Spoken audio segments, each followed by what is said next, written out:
Buy less bike parts, buy more comics. Let's go.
No, it is Drunken Chat, son.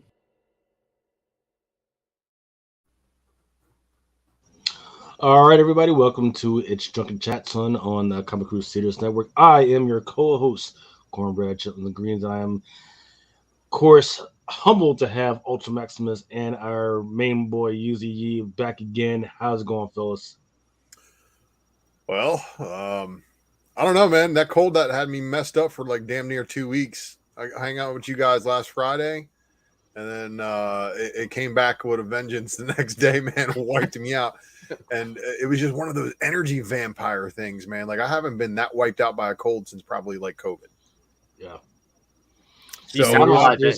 You sound a lot better than you did last week. I feel a lot better, but I still have that, you know, that lingering after like you have like a really bad like cold or something like that. It's just like in the background, you can just feel it there, and you're just like, ugh. But on the good news, you know, fasting for a few days definitely helped me towards my weight goal. So I'm still slimming down, and as well as trying to get strong on the arm here. And obviously I got some things scheduled for tomorrow, so Okay. We'll see. Oh, we shall see. Everybody needs to freaking make sure they tune into the Ultra Maximus freaking channel and see what the fuck is going on. How about you, Yi? And then after all that, all those shenanigans, we'll be doing a secret variant episode tomorrow. I wasn't able to get it done today, but I did have Chinese food for dinner. And then nice. Out very comfortable. I did not have Chinese food for dinner. I'm kind of jealous. I mean, I had to drive and go get it for the wife, so I mean, that kind of sucked, but it's still. I finally finished filling out all my coupons for the Cinia. I filled out 2 each. I'm trying to cover up my address because I don't want to expose it out to the internet unless I have to, right? Okay. And so, yeah, I have 2 sets of each, so I'm finally filled out the paperwork. I just got to. You said the Cinia, or is it Cinia or is it Essentia? Essentia. Okay. Yeah. And let's hope they're not Frank Miller's. I know, right? So that's why I did 2 sets, right? So, like, I figured if I have a 50-50 shot with my luck, I'm hoping for 2 Scotts, J. Scott Campbell's. Right. So it's definitely weird, right? Because you know, shout out to Stein and Clay who brought it up the first time, and then they just passed out a link on there for Torpedo Comics that actually they claim they still got some copies. Now I didn't buy the set throughout the time period. I was like, oh, the last issue's out, like 17, and I was like, kind of like, okay, cool. Let's see if Torpedo still has it. They had 13 through 17 or whatever you need for it. And then you paid a little premium for 13 and 14. You know, if I were a betting man, I would be grading copies with the coupon of 13 through 17. I'm thinking about buying another set just for that too. I'm just saying, in the world of people who survived the 1990s and the harbingers with the coupons, we kind of know what happens to the ones with the coupon versus the ones that get the green label afterwards. Yeah. Right, Kitty? I mean, I feel like history repeats itself. So, yeah. Hey, somebody's knocking on the door, bro. Let's see. Oh yeah, There we Remo's go. backstage. I forgot to say that. Dang, y'all just forgot about me. No, I saw the private chat and I was gonna say something, but I just medicated. So You got caught up in the Essentia hype and everything. yeah, I'm that's with you. So yeah, I got me a few copies right in, and I had to because as a retailer they were heavily allotted. So even though I ordered them pre FOC, pre initial IOC, I didn't get the copies that I wanted when I Of ordered. course, because Torpedo was like, no. We're gonna hold some of these back for us. So, I mean, and the fact that the issue number 18 is still doing well, even though it's not part of the whole coupon thing, Right. it's pretty interesting, right? Well, So what's I going on? think it helps drum up a little bit of business for the story, but we all know that everybody's going after this shit for the Campbell variant.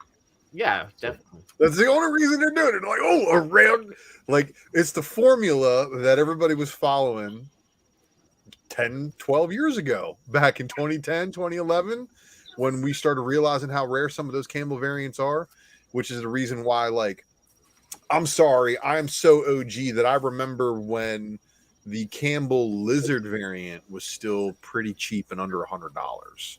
Mm. That shit ain't nowhere near $100 now. Good luck.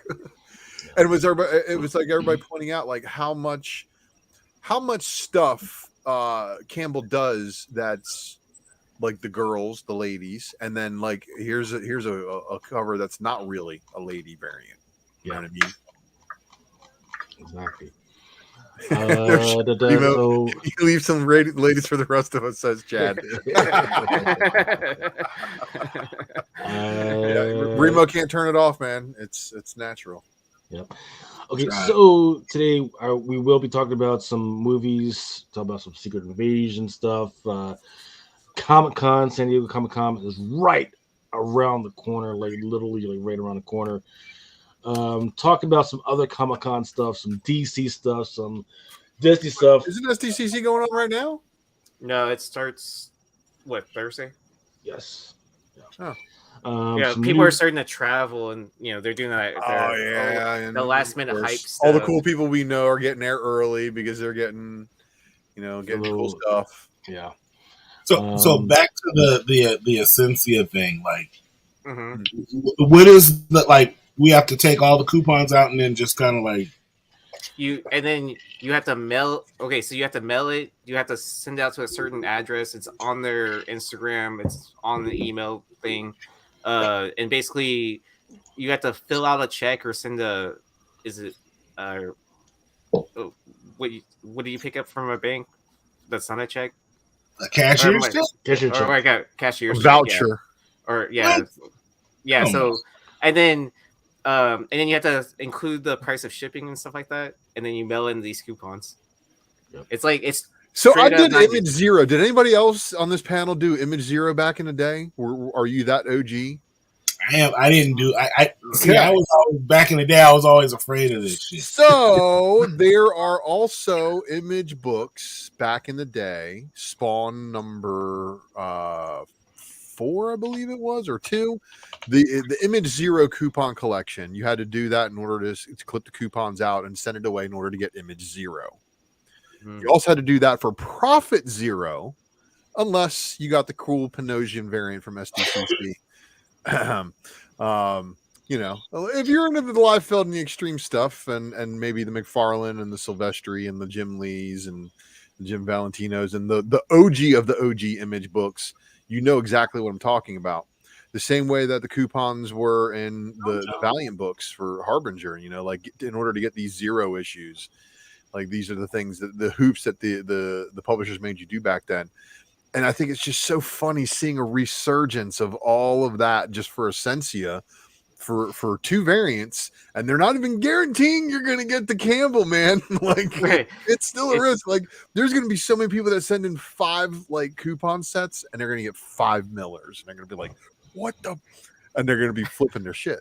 I bet you there's going to be reports of that. And they're going to do their best to try to fill them at random. But, eventually they're going to be out of copies, But I mean, you figure it's what? It's 5 coupons? Yeah, 13, 14, 15, 16, 17. So yeah, those 5 issues of coupons. And it's just like what they did back in the day. You had to do, the first 5 issues or whatever, clip the coupon, send it in the envelope with the shipping fees or whatever, however much they were charging for it, plus the coupons. And then you would wait however many months, and then they would ship you a full comic book in the mail. Essentially, you're spending about $35, $30. I mean, it's just like doing a store exclusive, basically. I think is it $5 a cover or $6 a cover? Yeah, it's like $5 a cover. Yeah. I think it's 5 or 6. I was just thinking, I was like, because I got a couple of sets, and I was just like, do I send in a few sets and keep a set back with the coupons? Yes. Or do I just exactly? This is exactly why I have 2 copies of certain Image books, like earlier in the run, because I bought one and then I clipped the coupon out of one and kept one without the coupon. Right. I think I did that too, and then I stopped. I was just like, I'm not doing this. I was younger, and I was like, man, fuck this. I'm nah. Because I mean, at the time, I was like, it was like gas money or a comic or, you know what I'm saying, like other shit. I was just like, man, I'm not doing that. I wish I would have now, but I didn't. I was just like trying to do other shit. There's actually a YouTube video that talks about the ones that had it. So it was Spawn number 4, Youngblood number 0, Savage Dragon number 3, Wildcats number 2, Shadowhawk number 1, Cyberforce number 1, Brigade number 2, and is that it? That was too much. That was like the whole lineup. So yeah, I mean, well, they were making sure you were buying, basically everything. Yeah. Like you gonna buy one from each studio, bro. And basically, yeah. So that covers, McFarlane, Liefeld, Larson, Jim Lee, Valentino, and Silvestri. So it's all of the original founders, basically getting you to buy in, and then they would ship you that Image 0 book. And what's really cool about some of these, is that the newsstands didn't have the coupons. Isn't that crazy? Yeah. Oh, wow. Yeah. Oh, man. So you had to go to comic shops. That was a direct only thing. Don't you guys miss those days of simpler times? Yeah. I mean, talking about when a lot of people would actually mail in or get stuff mailed in direct from the publisher. Oh, my comic books came from a bookstore when I was a kid. I had a bookstore in my neighborhood, and they sold comics. There was no comic book stores until much later. You know what I mean? I remember when one came to town. I remember I used to go to one in Berkeley when I was a kid. But that was like on the weekends when I would go to my grandmother's house. My uncle would take us to Berkeley, and they had comic book stores out there, but in my area, there wasn't very many. Yeah, there was a stop and go around the corner from my house, and I used to walk there. Like my grandfather used to take me when he was visiting, and then he'd be like, "Okay, like pick out a comic or something like that, or candy, whatever." Yeah, we all chase newsstands for things like, and because I'm that guy who loves all those Liefeld properties, man. Now I'm looking for all those newsstands of weird Image books from the 90s.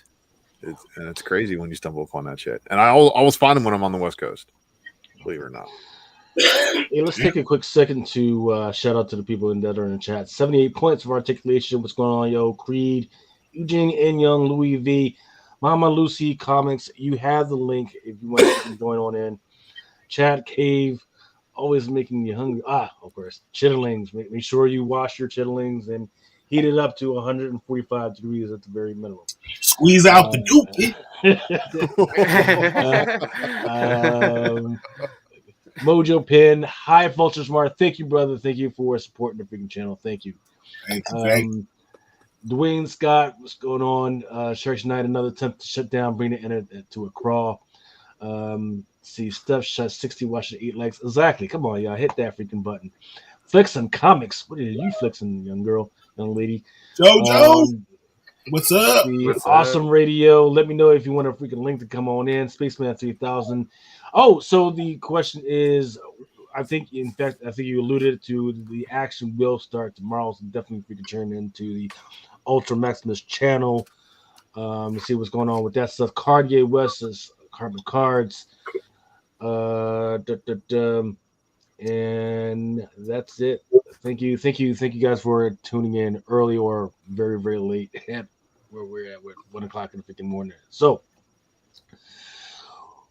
other than that, if we're gonna Sensia stuff to the side, what do you think about some of the stuff that's been happening this weekend? The big freaking news is the SAG-AFTRA freaking stuff, right? So I've been talking about this for what, 2 fucking years right now, right? The first one was the whole Black Widow. That was the first upping of it, and then they had came to an agreement with the producers and the directors, like, hey, this is how the streaming thing is going to freaking work. And now the writers jumped on in. They got their own little strike right now, and then they're not coming to a freaking agreement. So now they're pulling back, and now the actors will say, well, if you guys don't support the fucking writers, we're gonna fucking jump in on the fucking strike as well, and they're not gonna work, right? And in the meantime, for some fucking reason, SAG-AFTRA came after freaking guys like us, who are influencers, right? And say, hey, if you guys freaking keep working and freaking go to work for the channels and the streaming services, and you don't bow the knee, then when you do try and get a fucking job, we're not going to let you join the fucking union. The fuck? Fuck you. First of all, you didn't come after me in the fucking first place, so don't fucking come after my money like that. Fuck you. And it's like, okay, I can't join the fucking union. That doesn't mean I can't get a fucking job, right? So that's that type of thinking. And then the other thinking was, Bob Iger. I don't know how it came out that he said it. Maybe whether it came out in one of the interviews or something like that. But apparently, at one point, he was addressing what's going on with the strike. He says, well, things will get better once people start losing their houses and their cars and everything, because they're just not working. So, that was interesting. Now people were upset. Like, out there, this billionaire. I was like, well, that's kind of how strikes fucking work. No, I mean, some of us take quiet strikes. Just buck the system. Let them talk all the shit they want. I just won't do things. Yeah, like spec matrices. Yeah. But we'll get into we'll get into that's, some of that's funny because we get them daily from you. No! maybe these people were cool. They get them too. Ooh, I'm on big screen. Am I supposed to tell my opinion of Secret Invasion? Well, I mean, you apparently know something we don't.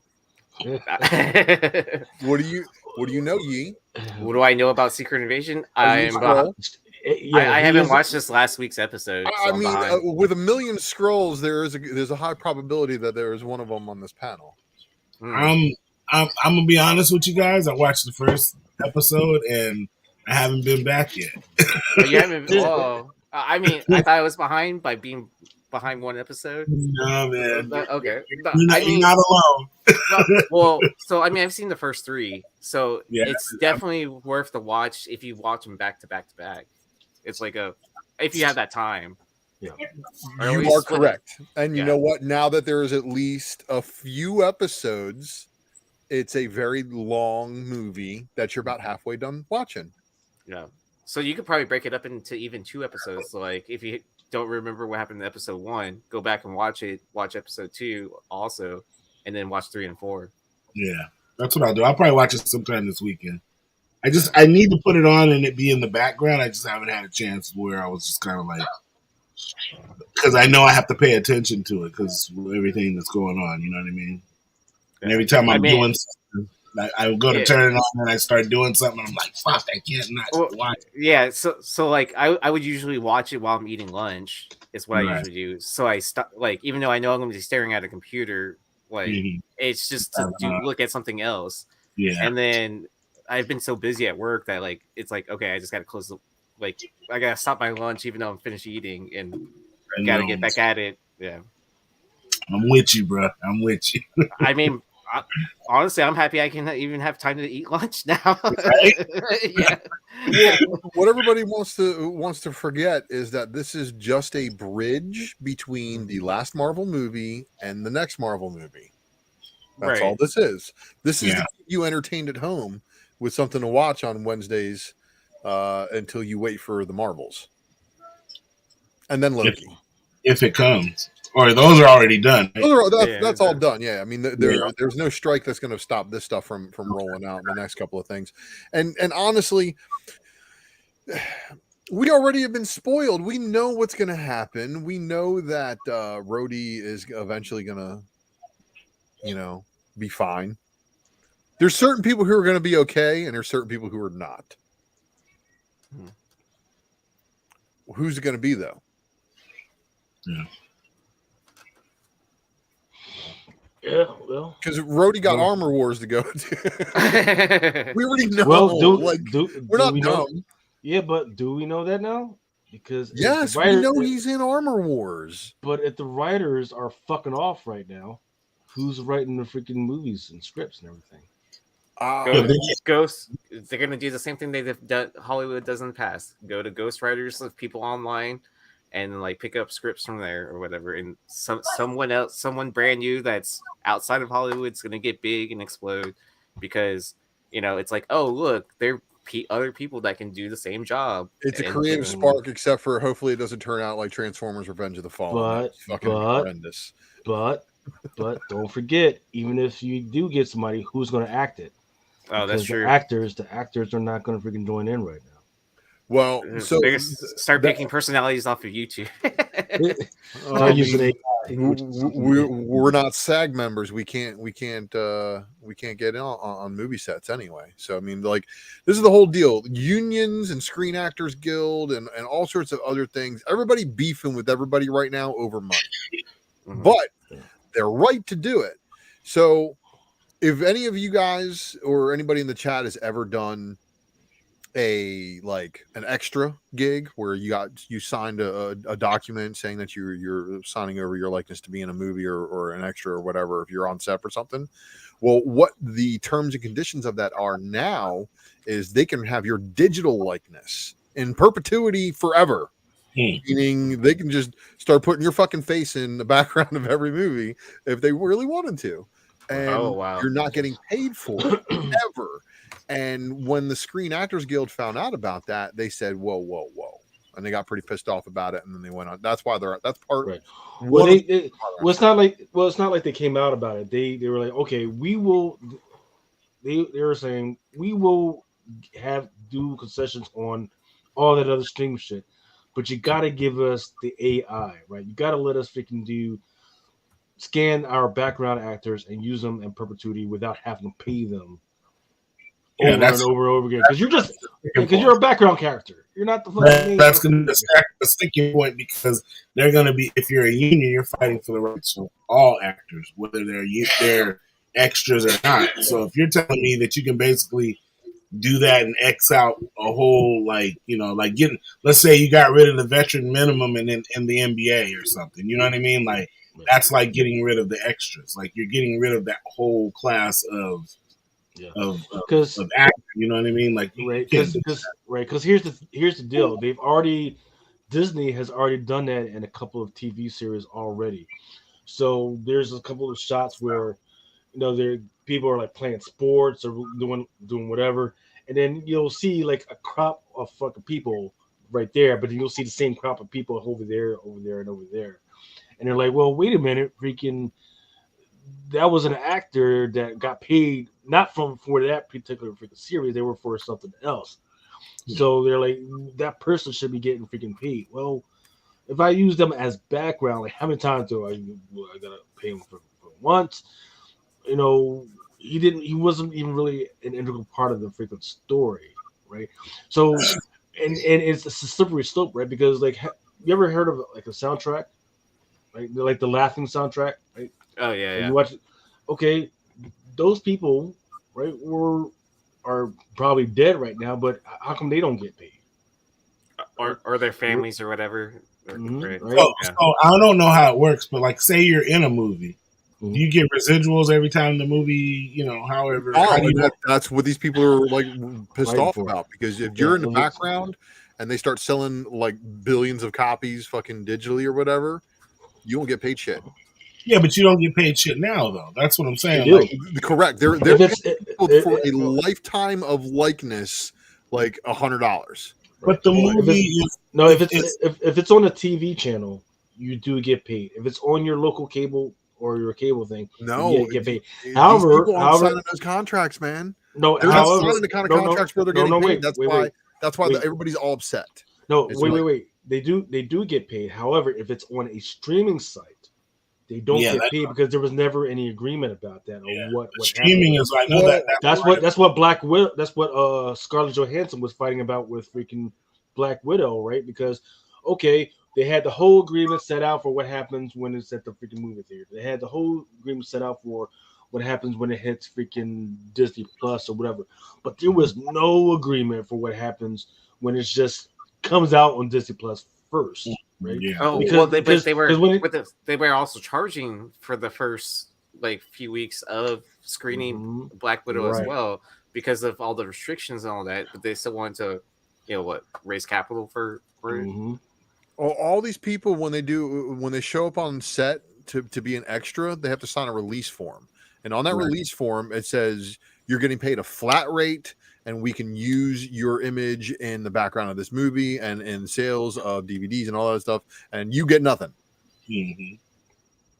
So, that's right. That's the way it was, but that's not the way that the union wants it anymore. I know, but that's what I'm saying, though. That's how it always has been. So if now you say you do the same thing by an extra coming in and you scan them and then you kind of use that, I don't agree with you not. I can see if you use that image throughout the movie in different scenes, maybe you kind of superimpose my image there as one of the people in the background.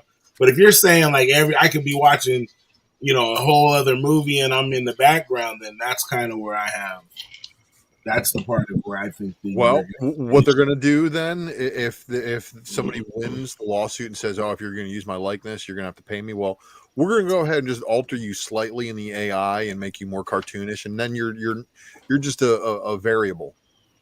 So it's not that's you. The thing. We're not That's why they don't have the leg to stand on, because they could just scan you. They don't even have them using the word scan is a deliberate skewing of what could actually happen. They don't have to scan you to fucking get your likeness. They could just, if they have a photo or a video of you, then boom, that's it. They don't have to fucking scan you or 3D scan you. Yeah, they don't have to do all that shit. Yeah, once you got you on fucking camera, they could. This shit is ridiculous right now. They can fucking change how you sound. They could change your eye color. They could change your hair color. They could change what you were wearing that fucking day. They don't need to fucking scam you. So because people are so wary of what they think AI can do and that Black Mirror shit, they specifically use the word scan in order to tie it to the Black Mirror to make people fucking scared. But guess what? The future is already here, and they've already been fucking doing this shit, and they don't need to do all that. Right? Mm-hmm. So they could freaking. They could take the shit that we got in right now, right? Our fucking videos that we use every fucking day, and put me in a fucking video, and then just put hair on me, right? Take my fucking beard off, right? They could make me fucking white, right? They could do all that shit, right? And you would never fucking know unless they were fucking trying to. So right now, SAG-AFTRA, they don't really have a leg to stand on with that shit. When they got you like this sucking the D. So that's what kind of stranges me out, right? Is that they have not, like, where's the boundaries when it comes to freaking porn, right? I would have thought that those would be the people that would be the most outraged about what the fuck is going on, because just those deep fakes out there, those deep fake freaking adult pictures that are out there with some of those actresses out there, and they're not getting freaking paid for it. They don't have no say in, hey, take this shit down, or none of that. So. Man, there's gonna be so many dudes who are gonna be simping to an AI generated girlfriend. They already do. And they do. That's what I've heard. They're paying $6.99 a month. Somebody got the digital waifu. Yeah, she's not real, bro. Yeah, I gotta buy her this digital pillow so she can sleep at night when I'm at work. Like, what the fuck are you talking about, my man? Here, let me send you a pillow. It's got my picture on it. Hey, Masada, I'm not hating on you. Yeah, motherfuckers as well, man. But hey, guess what? Hey, when she fails on you and she's mad at you and she doesn't get to walk away with half your shit at the end of the fucking day. So well, real G's buy houses before they get married. You know, freaking. So I will tip the hat to Ron DeSantis and his that new divorce law they got going on down there, where there's no longer a perpetual fucking alimony fucking thing going on down there. So what? It stops after how long? Or you don't. Right. It depends on like how long you've been married. So if you've been married for 12 years, it's maybe like 6 to 7 years after that, and then boom, you're freaking done. Yeah. So if my wife decides to leave me, she's gonna have to pay me for a while. Interesting. What's up, guys? What's up, Adam? What's up, blind Adam? Not much. I apologize for being late. Don't apologize, man. Shit. Did you know that I got like super sick? Like like I could barely breathe last week. Yeah, and I do was remember coughing that. a lot. Yep. And I was sleeping a lot. I've slept a lot. I've slept more in the last 2 weeks, and I've slept in a long time. Like, do you remember back in the days when you were going through a growth spurt in summertime, and you would go to bed at like 8 o'clock the night before, and then you wake up like 11 in the afternoon the next day, and being like, "God damn, I slept for 14 fucking hours." Nice. Yeah, that kind of shit. Well rested, but also like I had like no energy because I was like fasting, so it was a really weird combination. And then that fasting energy kicked in, and I was like, whoop, all of a sudden you're awake. But yeah, I can breathe out of my nose again, and it's very, very comfortable. Yeah, Mojo's pissed off that I said tip of the hat. Look, imagine you had freaking a Hulk 181 right before you got married, and then after you got married, and she says, she cheats on you, and she doesn't like you. She makes you sell your Hulk 181 and takes half the freaking profits. Right.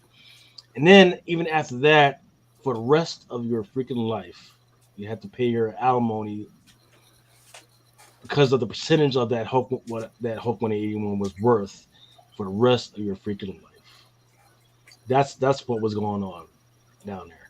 And hey, as much as crazy shit that's going on down there in fucking Florida, and as much as crazy as it is that my man is freaking trying to run for the executive house, man. That's just freaking common sense freaking run right there. Once again, San Diego Comic-Con is right around the freaking corner. If you guys are freaking going out there, please freaking shout it out in the freaking chat and let us freaking know. Have you guys who's gonna pick me up that Void Rivals SDCC exclusive? Oh, is there one? There's one for like each day, right? No, I think they're limited to 500. I don't know how many they're doing each day or whatever, but there's the SDCC Void Rivals #1 Jetfire variant, and then there's also the Transformers #1 Ash Can. Both of them will be at SDCC and limited for for people who care. Add that 2 books to the Why the list. fuck are they? Wait, why the fuck are they doing an Ash Can after the main thing has already came out? Well, no, Transformers #1 doesn't come out until October. Oh, okay, so it's Transformers. Yes, Can, not Void. There's Rivals. a Transformers #1 Ash Can that's got looks like Marty McFly on Optimus Prime's shoulder. Oh yeah, aren't they doing the Transformers? Remo got that. Yeah, they did that with IDW already. Yeah. No, it's not IDW. Unfortunately, it's Skybound. I know, but I think there was a wasn't there a Transformers Back to the Future crossover back? There was one with IDW that happened, and and it was like Bumblebee with Marty McFly. Yep. Marty McPrime. I still got to get that Back to the Future Transformer toy. I gotta get that. I wouldn't say that awesome. That covers that awesome Jay Nunya. It's mediocre at best. That's why I would honestly prefer a blank Void Rivals that I could send to my favorite Transformers artist and be like, hey, man, can you draw me like the most badass looking Veritech jet fighter? Only a few people got that one. Anyway, yeah, I mean, honestly, I'm looking for a Void Rivals to send to an artist and have him take care of it. Yeah. Let's see. What do they got going on down there? So it's kind of interesting because the initial news is that nobody was going to show up. Marvel was not going to show up. DC was not going to show up, but that's not true. It's just that they're not going to have a lot of freaking panels. They are going to have a couple panels. They are going to have tables to pass out shit. They're just not going to have a movie panel. Right, they're not going to do it as big as they usually do. So, like, this is not going to be one of those years for Hall H. In other words, this is not going to be like, oh, we're gonna get a whole bunch of Marvel cinematic universe appearances from actor panels and they kind of lucked out. I think that's going to happen more closer to the year 2025 is when we're supposed to get the 2 Avengers movies, right? Same year. Yeah. So the Comic-Con schedule does have some canceled panels. So Max, which was going on Thursday, July 20th, I think that's still going. Nope, it's canceled. So this Max, the HBO Max, which is on Thursday, has been canceled. Paramount Pictures, they canceled theirs. Paramount had one for a Ghost. That one was canceled. Project K. Wheel of Time. Good Burger 2. They were going to have a panel on that Thursday as well. That's been canceled. That's gonna tank a lot of these movies that are coming out. Yeah. If they can't do promotion and all that type of stuff for them. Yeah. Twisted Metal. That one's the one that's by on Peacock. That one's been canceled. Masters of the Universe. Was it any good? What, Twisted Metal? I mean, yeah. People the video game. Yeah. Yeah, but was the show any good? There was a show. There is going to be a show. There is going to be a show. It's not. Yeah, it's not. Yeah, it's not out yet, but it is coming out. Oh. Doesn't it have the guy from Captain America? Yep, it's coming. Okay. So it's coming out on Peacock on July 27th. Masters of the Universe. That one they had one. It was supposed to be with Kevin Smith. That one's been canceled. Ooh, that's been canceled, huh?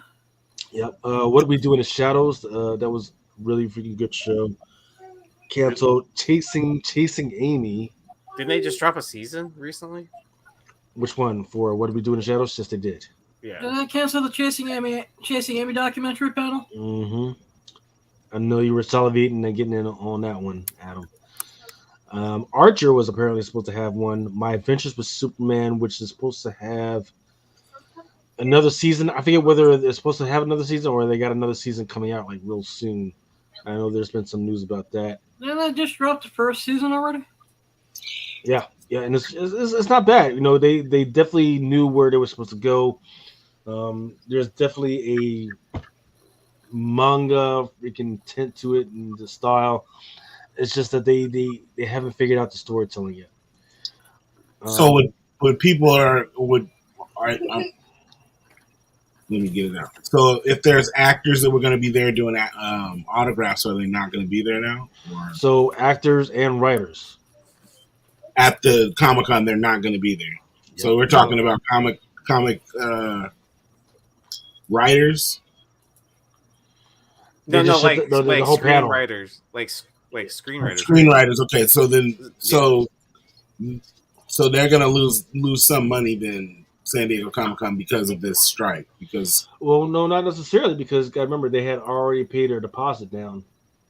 No, but I mean, as far as the draw, as far as they would have had, like you said, these panels promoting these movies with these actors there. I feel like it'll still be a big convention, right? And then people are still going to be chasing after exclusives. Like, there's different reasons for. No, absolutely, but generally, when you do these big Comic-Cons like this.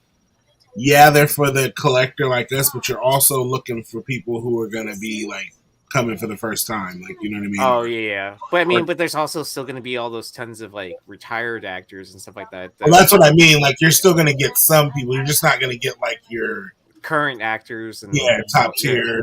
Like, you're not getting the girl Wednesday Addams. You're not getting the girl who played Hawkeye. Like, you're not going to get like the people that you really want to see or you really want their autographs. They're not going to be there. Yeah.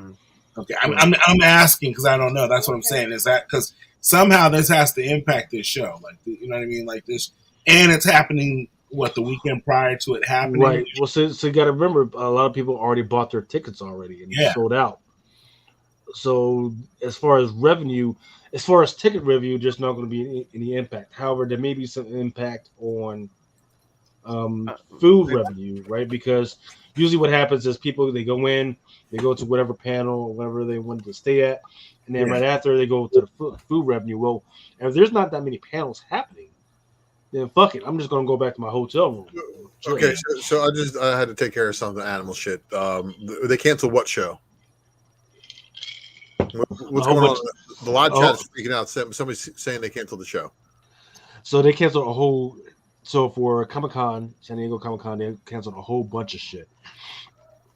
We're talking about Walking Dead universe, Twisted Metal, My Adventures with Superman, Archer, Chasing Amy, Masters of the Universe, Marvel Spider-Man 2, and there's also supposed to be one on Deadpool 3 that was canceled. Teenage Mutant Ninja Turtles Mutant Mayhem was canceled, and HBO Max was supposed to have one where we're going to talk about Adventure Time, Fiona and Cake, and the Harley Quinn stuff. So the list goes on and on of the stuff that was canceled. Yeah, that's a lot of stuff. Like 27% of the convention right there. But all that stuff is just like canceled. It's not like canceled. Like they're like scrapping the projects altogether. No, it's like just any promotion that they would do at the convention. There's no promotion, no actors there, nobody, all that type of stuff. If they're in the can, they're coming out.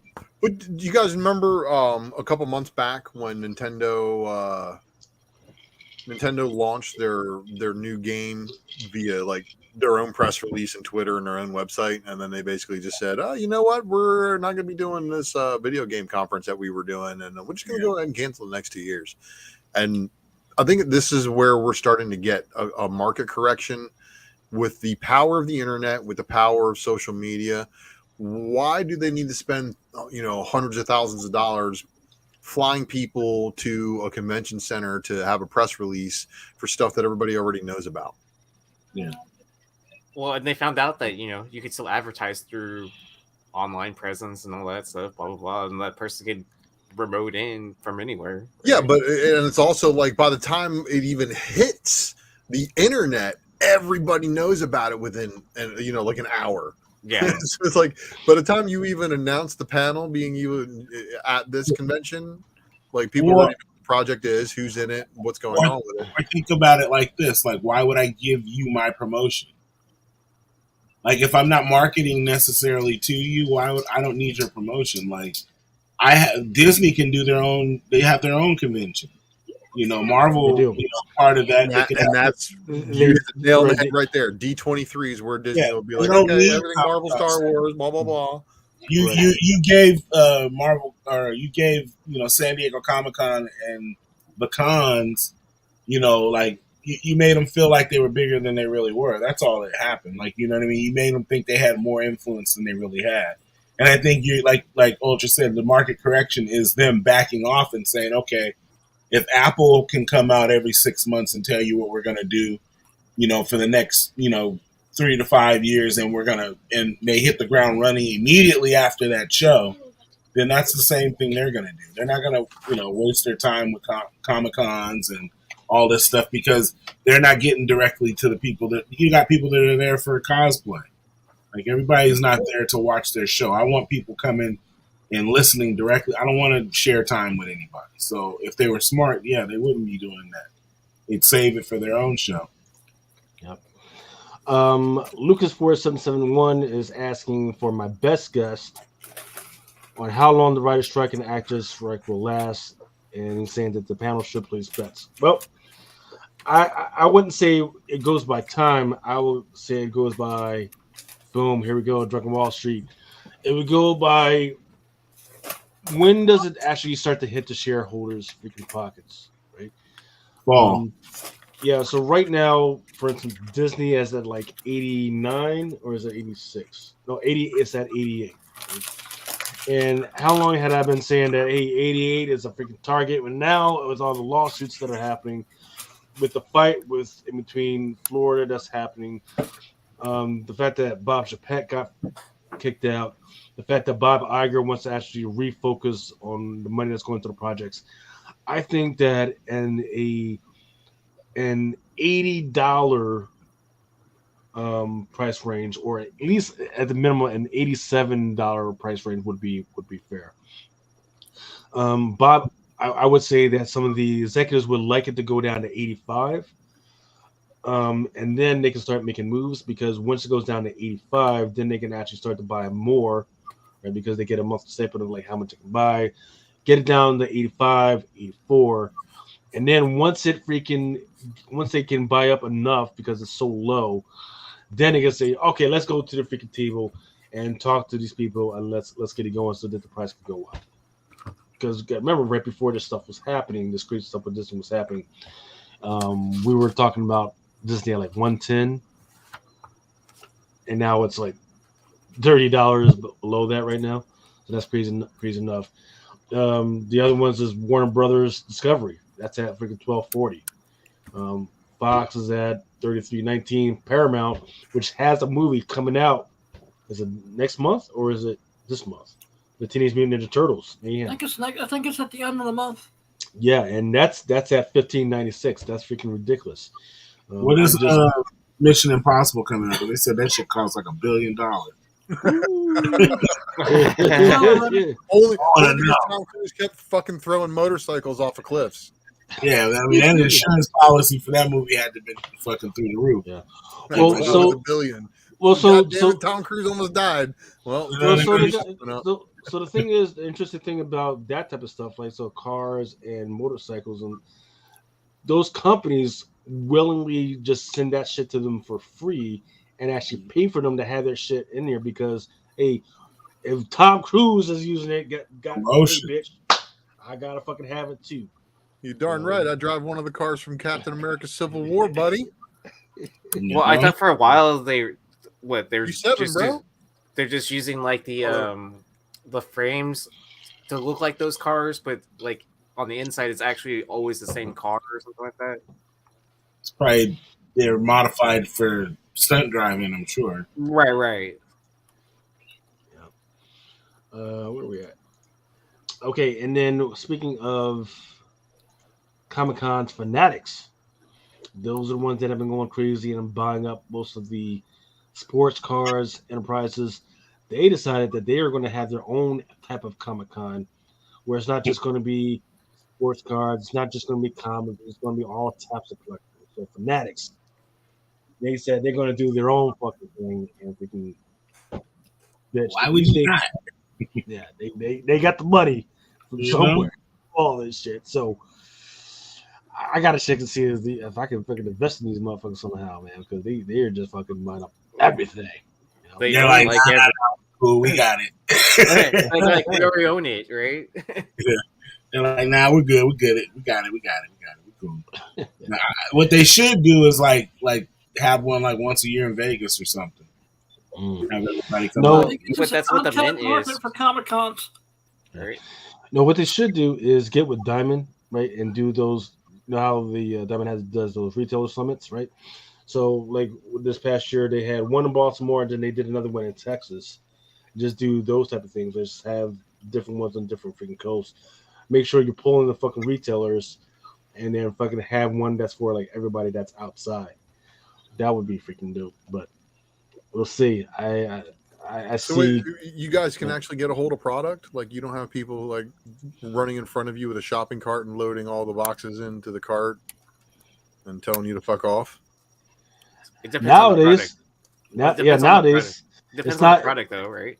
Yeah, it's not 2020, 2021 anymore, right? People, people just aren't going crazy for all the product like they used to, man. They're not freaking shooting and stabbing each other out in Target parking lots. Because they're actually looking at it and they're like, man, is this fucking shit worth it? Well, but they're also printing more than they've ever done before. And they're printing more and charging more for the same fucking product. Yeah, and providing less. A lot of times. And accidentally forgetting to put the chases in the boxes. That's what kind of. Oh yeah. That was a big deal for Topps Chrome last year. Whoopsie. Yeah. Or having fake autographs. Even worse. But it's getting even worse in the production level where certain cards are missing. Why does it look this way? Oh, I have my clone sign it. But then they're showing up for sale on the market on products that aren't even released yet. So they're like literally. Well, there's probably, I'm assuming, like the Pokemon scandal thing where cards are getting stolen off the line, sold to someone, and then passed on. But if you open that product, you can't even hit those. So crazy. Yep. So that's so like stuff like that. They're basically they're yanking them off the line and they're selling them on the secondary market. So how can you say you received a card if it's a 1-of-1 that was never in circulation? Well, then there's 2-of-1, and 3-of-1, and 4-of-1, and 5-of-1. Well, I mean, but what I mean is like there's always these cards where they're like, "Oh, it's never been found." It's like, well, how do you know? Oh yeah. Oh, like the 1-of-1 Luca rookie Prism. It's different ones that are like it's still in circulation. It's like, true. Like there's a famous one, the Steph Curry Topps Chrome rookie. 1-of-1. Yeah, exactly. Yeah. So that just means that somebody's still got a sealed case of that shit, and that's supposedly in one of those sealed cases somewhere. Nobody's opened up the package, or somebody put it inside of a rim next to the Black Lotus Magic the Gathering card and spray painted said rim silver. I remember that one. Yeah. Well, what you do is if you have that 1-on-1, you just hold on to that bad boy and you just keep selling the freaking boxes, knowing that there's no way. Somebody get that 1-on-1 because you got the 1-of-1. You already got that bitch. It's at the crib in the safe. Like, I mean, look. So that's why those breaks on freaking whatnot are so fucking shady. Because there's no way that the ratio of 1-on-1s and fucking $1 million cards should be showing up. Yeah, no. There's no fucking way, man. No. Just the law of averages is a fucking. That's what I'm saying. You should never find these cards if they're technically in these packs, because there's way too many variables. Like you said, there could be somebody like say Dennis bought a pallet of them and never opened them and just fucking put them in the back of his warehouse and just forgot about them. They never come in. They'll never come to light. Like you and who's to say that there's even one of those in that pallet? You know what I'm saying? Like. Well, I mean, but it's getting to a point too now, like where they're making so many like variations. Like there's a where a Wander Franco rookie. There's a photo variation, and then there's also double the amount of paralleled numbered sequence cards, right? Mm-hmm. So there could be potentially two 1-of-1s of the same player, but the different photo, different color, or different. Well, 32 variations of one fucking player is fucking ridiculous. Yeah, that's too much. Yep. I just want a 1-on-1. That's it. You know what I mean? Like that's a 1-on-1, but there is one other 1-of-1. Exactly. Like what the fuck? Same card. Wait a minute. Like, how's it a 1-on-1 then? You guys fucking couldn't decide. I really don't understand how there's not a shitload of fucking lawsuits against fucking Panini and Topps. Well, Topps is starting to do the negative numbered variants now, where it's like called where they're going into negative numbers. Like there's a 0 of 0, 0 of -1, -5. All that bullshit. That's when people with who failed math get a hold of freaking a whole bunch of money. Yeah, and they're allowed to start moving the goalposts. So what's this you got here, Lucas? Season trophies? No, so Forbes put out an article where they talked about the 10 biggest comic book bombs of all time, with Flash being at the top of that list. And it notes that DC by itself has 6 of the 10 biggest comic book bombs ever. Okay, and then we've got a Fox X-Men movie, a Fox Fantastic Four movie, and I'm assuming that's the 2015 Fantastic Four. Yeah, definitely. And then another Fox New Mutants movie. And then poor R.I.P.D. being the lone dark horse. But yeah. R.I.P.D. wasn't a bad movie at all. In the box office? The only reason R.I.P.D. did anything is because of Ryan Reynolds. Let's all be honest. Ryan Reynolds is Deadpool in every other movie that he's in. I mean, it wasn't a bad movie. Not wrong. Yeah. Wait. I don't see anyone disagreeing with you on that one. R.I.P.D. is the one where he dies, and he's him and Obadiah Stane are cops in the afterlife. Oh, okay. I don't think I've seen that one. Nobody got the Obadiah Stane joke though. Okay. So yeah, we all knew Flash was going to flop because people were going to fucking boycott all the shenanigans that the actor did, or at least try to. Or a lot of us are just like, I'll just wait for HBO Max. Yeah. Like, why would I go out and pay for it? I'm paying HBO $15 a month plus taxes and fees. Yeah. That part. That's cost of a movie ticket right there. And everybody's paying it monthly, regardless. It's not like you're paying. They're getting money, man. Yeah, I'll just wait the 2.5 months for it to come on to Max, and then be like, okay, now I can watch it. Now I can see all the cameos everybody's hyped about. Because that's all it is. Everybody was so hyped about this movie, and the best thing about it was, hey, did you see all the cameos at the end? I guess as he's traveling the multiverse. Which was the premise of the movie, was him traveling the multiverse and seeing different worlds and time traveling and causing paradoxes and damn it berries and all sorts of other things. So, no. But is the list a surprise to anybody? Not really. Let's see. Shazam for the Gods, Black Adam. Dude, Dark Phoenix was fucking horrible. Dark Phoenix was horrible. Which one? The Last Stand or the actual terrible? There was a Fox. Hold on, gents. We got royalty. Here she is. In the house. Mama. What's up, Lucy? In the dark. She's over here whispering. Yeah, well, she got the baby, so maybe she can't freaking. No, I can't hear you. No sound. No, so neither, Mama. All right, let's keep it going while she tries to figure that out. So Dark Phoenix is horrible. The Suicide Squad, not Suicide Squad. Suicide Squad. Yeah, go out and come back in to see if that works. The sequel was $130 million. It did better than Black Adam, though, which is where I thought everybody liked it. I thought it was better acclaimed than that. I didn't. Which one? Talking about Suicide Squad? Well, no, they killed everybody off from the first Suicide Squad movie in the first 20 seconds. Is that the first one? In the second movie. This is James Gunn's The Suicide Squad. Okay, so James Gunn's is his the Suicide Squad, and then the first one was basically. Suicide Squad, right? Correct. Okay. So they put Idris Elba or whatever. But is it because on the Suicide Squad, because it was like one of those streaming movies? Is that why it didn't generate as much money and why it's considered a failure? Possibly. Maybe. I mean, Fantastic Four was terrible. I mean, because I enjoyed watching James Gunn's version of the Suicide Squad. I mean, that's how we got Peacemaker and all that. Yeah, that's what I was going to say. I thought people liked it because, no. It still was a flop, man. And like Peacemaker was like Peacemaker, and there was a couple things that were really good about it, but there was a lot of people who were pissed off that Will Smith didn't reprise his role. Oh yeah, right. Yeah. Yeah, but he was going through that whole entanglement situation. So yeah.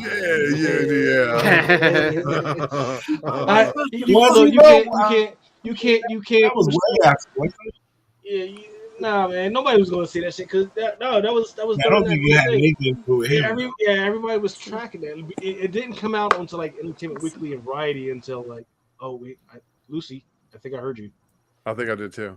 Yeah, she muted herself. Should be right back. Yeah. But yeah, they were. He and Jada, they were going through some shit during that whole thing. And the problem is, once people start knowing about what the fuck is going on with your home situation, it's going to be kind of hard for you to reflect or display a machismo, which is let's be honest. When people know that you're a cuck in your own household, man. So no matter what level of situation going on in your home, it can have an effect on your professional life, your career, your hobbies, your ability to love things. So, who are we talking about here? We're talking about Will Smith being in a relationship with the devil. That ain't got nothing to do with that shit. That ain't got nothing to do with this. No. But that's the reason why we didn't get Deadshot to reappear. The only good carryover from the first Suicide Squad movie to the Suicide Squad was Harley. That was the only good carryover. They murked everybody in the first 20 seconds with the helicopter crash. So. James Gunn got to blow up a whole bunch of people and some heads and some things like that, and kill his buddy Michael Rooker in the opening scene too. But I mean, again, it wasn't really that good of a movie in my opinion. There was a lot of gratuitous violence, but yeah, Black Adam. After that, I honestly haven't seen the whole movie. I've watched it all the way through. Yeah, I still haven't finished Black Adam either. Fantastic Four, I finished that one, but the Thing had no dick. Remember that? Remember that was the big deal about that one. Was that the Fox one? They're all Fox, but this is the reboot after the Rise of the Silver Surfer, which would have which the best Fantastic Four movie is definitely the 1994 unreleased one, which you can watch on YouTube. Yes, you can. Now, R.I.P.D. is the standout one here because that's a movie that really I don't think had like a lot of people knowing it was comic book based, but then there's a lot of people who watched it just because of Ryan Reynolds, like I said. And then the New Mutants, it just took forever and 5 fucking years to put out the movie. I don't even remember that being out in theaters, to be honest. Well, the best part about that movie was the bear, right? And Joy Taylor. Yeah, and Joy Taylor as Magic was a pretty good casting. She did pretty good there, but they Joy gave Taylor her was Shadow Magic Cat's and dragon. What the Demon fuck? Bear? Well, all right, wait, what? Joy Taylor was Magic, and they had Demon Bear, and I had to go to Disney Plus, I guess.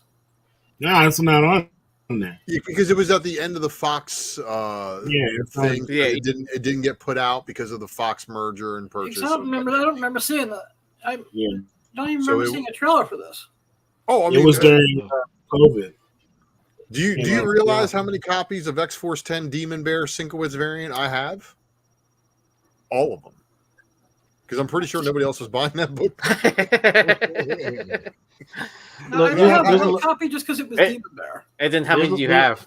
still I still have every one of them, yes.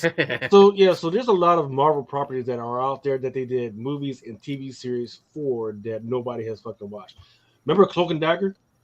Yeah. Nobody watched that shit. So I saw Homegirl stab somebody with a light ice pick, and I'm like, I actually ended up watching all those. I didn't think it was good. I never finished The Runaways either. I finished Runaways too. First episode of Runaways, and I didn't come back. I finished Runaways. I'm disappointed in myself that I finished it, but I finished it. I couldn't tell you what happened in it by this point. But I remember. I put Gotham Knights on, and I don't know what the fuck is going on. It's just unwatchable for me. Now, is it the Gotham Knights from Pornhub? I don't know. Let me check. I gotta make sure. I got to pull up both sites to make a comparison about what the fuck is going on. So they shared sets, is what you're telling me. Probably. I'm sure, because did you guys did hear about on the set of the Batman? Yeah. Matt Reeves caught Pattinson. Hooking up on the Batmobile, right? Yeah. Hells yeah. Wait, who was? Batman and Catwoman were doing it on the Batmobile. They were in real life. Huh? In real life, yes. In real life, yep. In real Yeah. life. Like Because, after you like know. shooting a scene or whatever, and then They fucked right on the Batmobile. It was probably They just kept it going. It's probably epic. Well, I think they thought they had the area to themselves, but the director was still rolling. Oh You shit! could have filmed that and put that on the OnlyFans. I would have bought. Well, that's going to be on the behind the scenes. the director's cut. Yeah, the Matt Reeves director's cut. Wait. There's this one that for $19.99. Then there's one with bonus joints for like $69.99. Yeah, that one's going to be the expensive one. But you know what? Green Lantern, I think, is probably the worst movie on that whole list. I own the director's cut of the DC Green Lantern movie, and let me tell you, it's not that bad. I With think the it gets a exception bad of getting rap. Parallax wrong, but you know, I honestly think Ryan Reynolds' Green Lantern actually gets a bad rap. It's really not that bad. it's really not. You know what else? You know what movies we don't see on there? The Fox Daredevil and the Fox Elektra. And the Elektra sucked. Well, But I have you guess seen the director's cut? right. Well, so gotta remember we gotta figure out like how much did they actually spend on those freaking movies, because this is the bombs. So they're taking a comparison of how much did the company actually spend to market it and make the movie versus how much they actually made. Whereas I would say that Daredevil and that other one, they didn't. You could tell they didn't make that. They didn't use that much money to fucking make that shit. I'm sorry, Michael Clark Duncan was a badass Kingpin. Yeah, he was a little stiff, but outside of that, he was well played. No. I'm just saying, like that was one of the castings that they could switch, you know, ethnicity of the character, and nobody would give a shit about, and nobody did give a shit about, even though he thought people gave a shit about. But now when they do it, they completely fuck the character up. Yeah, I don't get it. But there's probably a top 20 list of the worst comic book movies. What are some other ones you guys would think would be in the 11 through 20 besides the two that I mentioned? Let's see, Halle Berry's Catwoman. Oh, dude, Halle Berry's Catwoman should be definitely in the top 10. That's fucking. we're just talking about DC though, right? I mean, have there been? No, this it's is one of them, but got you. DC has a whole bunch of them in there, and that Halle Berry Catwoman probably qualifies. Yeah, I was wondering why that's not on the list at all, man. Wonder Woman When 84. the actress goes to the Razzie Awards to accept her own award for it. Would like the Blade movies that were like straight to DVD and all that stuff, would those count into that? Yes, like, they would. Would those count into that? They would. Like Blade 3. The heck was that? Oh, it might have been Lucy. Yeah. So, what Blade movies? There was a movie after Blade 3. It was No, 2 and 3 were. Oh, the ones that had sticky fingers. Yep. Yes, I remember that shit, man. So, Mama, is your audio up? Say something. Huh? Microphone check. Nope. Lucy, you got some explaining to do. If she's on her phone, she might have to check her settings and which microphone she has selected. I couldn't resist. That dark light is not doing you justice. Looking like you're getting ready to go to your shit to making tortillas and everything. You need to freaking get that bright light. Are any of the 90s movies on this list at all? Well, it's only no. So what Ultra is proposing is we named the rest of the list like what's on 11 through 20. Yeah, 11. Just some other movies you think that would probably be qualifying as a horrible comic book movie. I mean, we could start with X-Men 2, X-Men 3. Yeah, all of them. Just get down the line there, man. Yeah. That's all right. I saw Catwoman, Wolverine Origins. What do we think of Morbius? It's morbid time. Hold up. Oh, was that released? Oh, yeah, I think I just heard Lucy. Yeah, I can hear Lucy. No, that's my daughter talking. Oh, okay. So, I mean, yeah, Morbius is definitely up there with one of the horrible movies, and I'm surprised it's not in that top 10, to be honest, because it's a recent release. Oh, Venom 2. Yeah, Venom. Oh, I've tried watching Venom 1. Right, exactly. So like, imagine I got almost through it. Yeah. No, I did. Carnage how was Carnage? Was Carnage any good? Was he in 1 or 2? He's in 2. So oh, he's in 2? Okay, I never saw 2. Woody Harrelson is Carnage, man.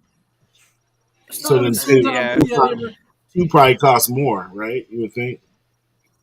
Because you had Woody Harrelson acting in that movie definitely cost him more. So yeah, so I'd probably say that was probably more of a failure than the first one.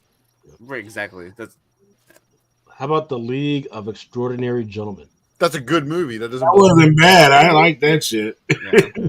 I was actually just watching some special effects on the Hyde, the Jekyll and Hyde, Mr. Hyde. The second version of Hellboy. You didn't like that?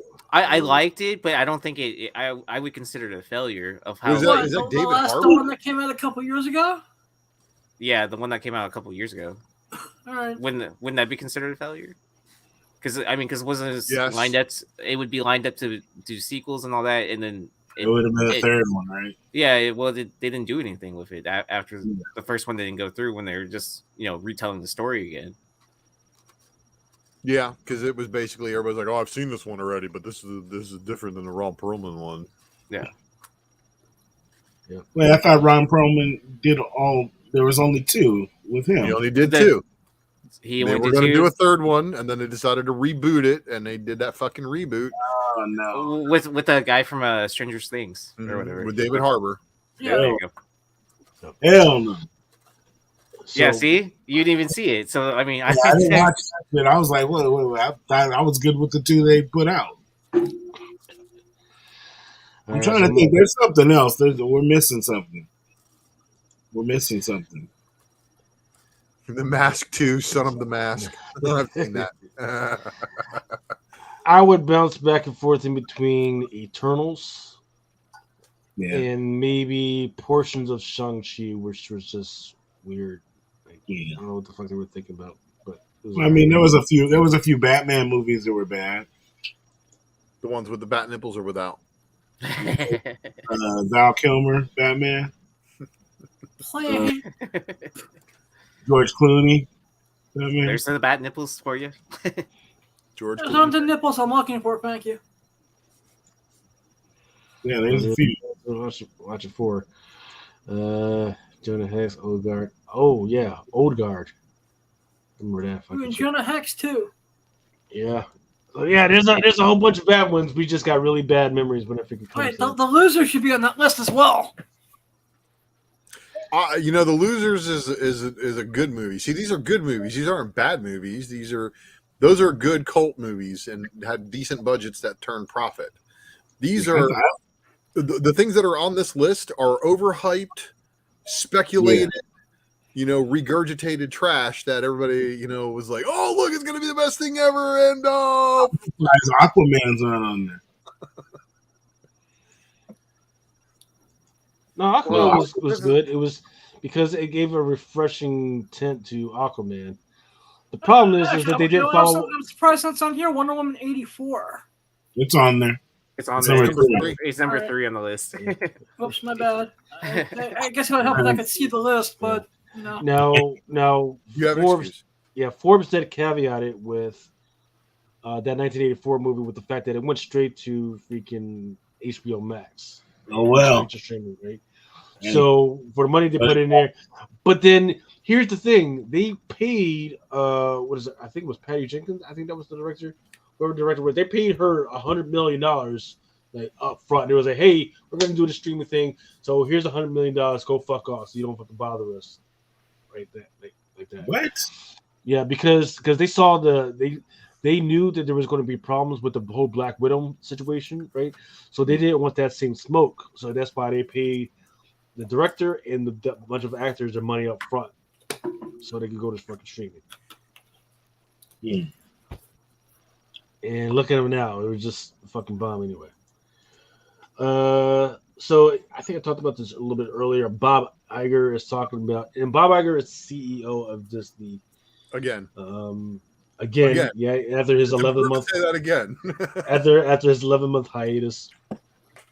He's like, I'm out of here. Y'all can let the ship sink. And they were like, oh, God, sir, the ship is sinking. Please fucking come back.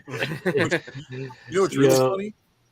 Yeah. He said that even the cost of park admission is too expensive. It is. Right? No shit. So, I live here. I can tell you how much people complain about it all the damn time.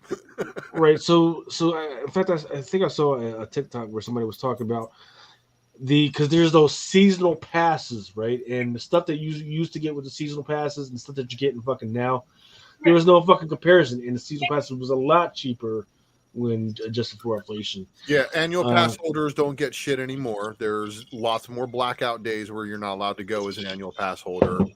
A lot of holiday weekends are excluded. And the actual admission for a day, I think, is like $120 now, $130 per person. Holy motherfuck! Well, but here's the thing: when Disney would raise their prices, so would Universal, so would SeaWorld. So all of the parks around are just like hovering right around the same amount. Bob Iger comes back and is like, "Okay, we got to streamline this ship." He starts trimming the fat in places. He starts firing. Dude, they cleaned house over at ESPN, which is part of Disney. So don't think that he's over that too. Iger, he's over ESPN too, and all that. Oh yeah. His decisions are what's causing all that fat trimming over there too. Wow. It's because basically he said, ESPN, here's the amount of money you got to work with. You need to get rid of talent. And you have too much talent that you're just paying to be on TV right now. And, well, a lot of millionaires don't need to be, getting paid millions of dollars to just be on there talking about shit. So he cleaned up the ESPN. Now he's cleaning up everything over at Disney. He's trying to do things in the parks. And I wouldn't be surprised if this is the reason why Anson Mount was recently reported to be in talks to continue playing Black Bolt in the Marvel Cinematic Universe? What? No way. It's as if somebody likes the Inhumans for some reason. It's going to get weird because Miss Marvel, she will be coming back eventually, but as a mutant. Oh no! Did we predict that they were going to kill her and resurrect her as a mutant? And did I hear about a couple of different podcasts on this very network? Yeah. Yeah, I mean, they already did it with Captain America, right? They freaking killed him off, and like nobody freaking noticed, and then brought him back as a mutant. So that's a thing now. I guess everybody's gonna be fucking mutants from now on. Fucking weird. Go bury him on Krakoa and wait. Which Captain America's a mutant? Sam for the best. Current Captain America. Sam Wilson? No, Steve Rogers? Yeah. Steve Rogers is a mutant. Yep. What the fuck? What's his mutant power? Oh well, wait. Isn't he considered part of like one of the early people, part of the Weapon X program or whatever? Like, He's Weapon 1. Well, yeah. Know that. Yeah. So, but his mutation, though. What's his mutation? Patriotism. Well, so there was that whole battle with the it's not the Eternals. That's the guys that are over the Eternals. Celestial. Yeah. The Celestials. Yeah. That whole war with the Celestials, and the Celestials basically wiped him and a bunch of other mutants and superheroes off the fucking face of the earth. So Xavier felt bad about it. So he's like, "Hey, by the way, did you know I just happen to have Captain Steve Rogers' fucking brain on ice, right? Like with the whole cerebral thing. Right? He's like, hey, I can bring him back." So he fucking brought him back, and that's it. So years ago, I said that they were going to kill off the Inhumans and bring them back as mutants. I can't wait for my Inhumans books to be worth what I paid for them. So I should dust off the dollar, my X-Men versus the Inhumans that I have in a dollar. No, that shit's still going to be worthless, but the rest of the Inhumans books will probably be worth what we paid for them soon. Did I get it?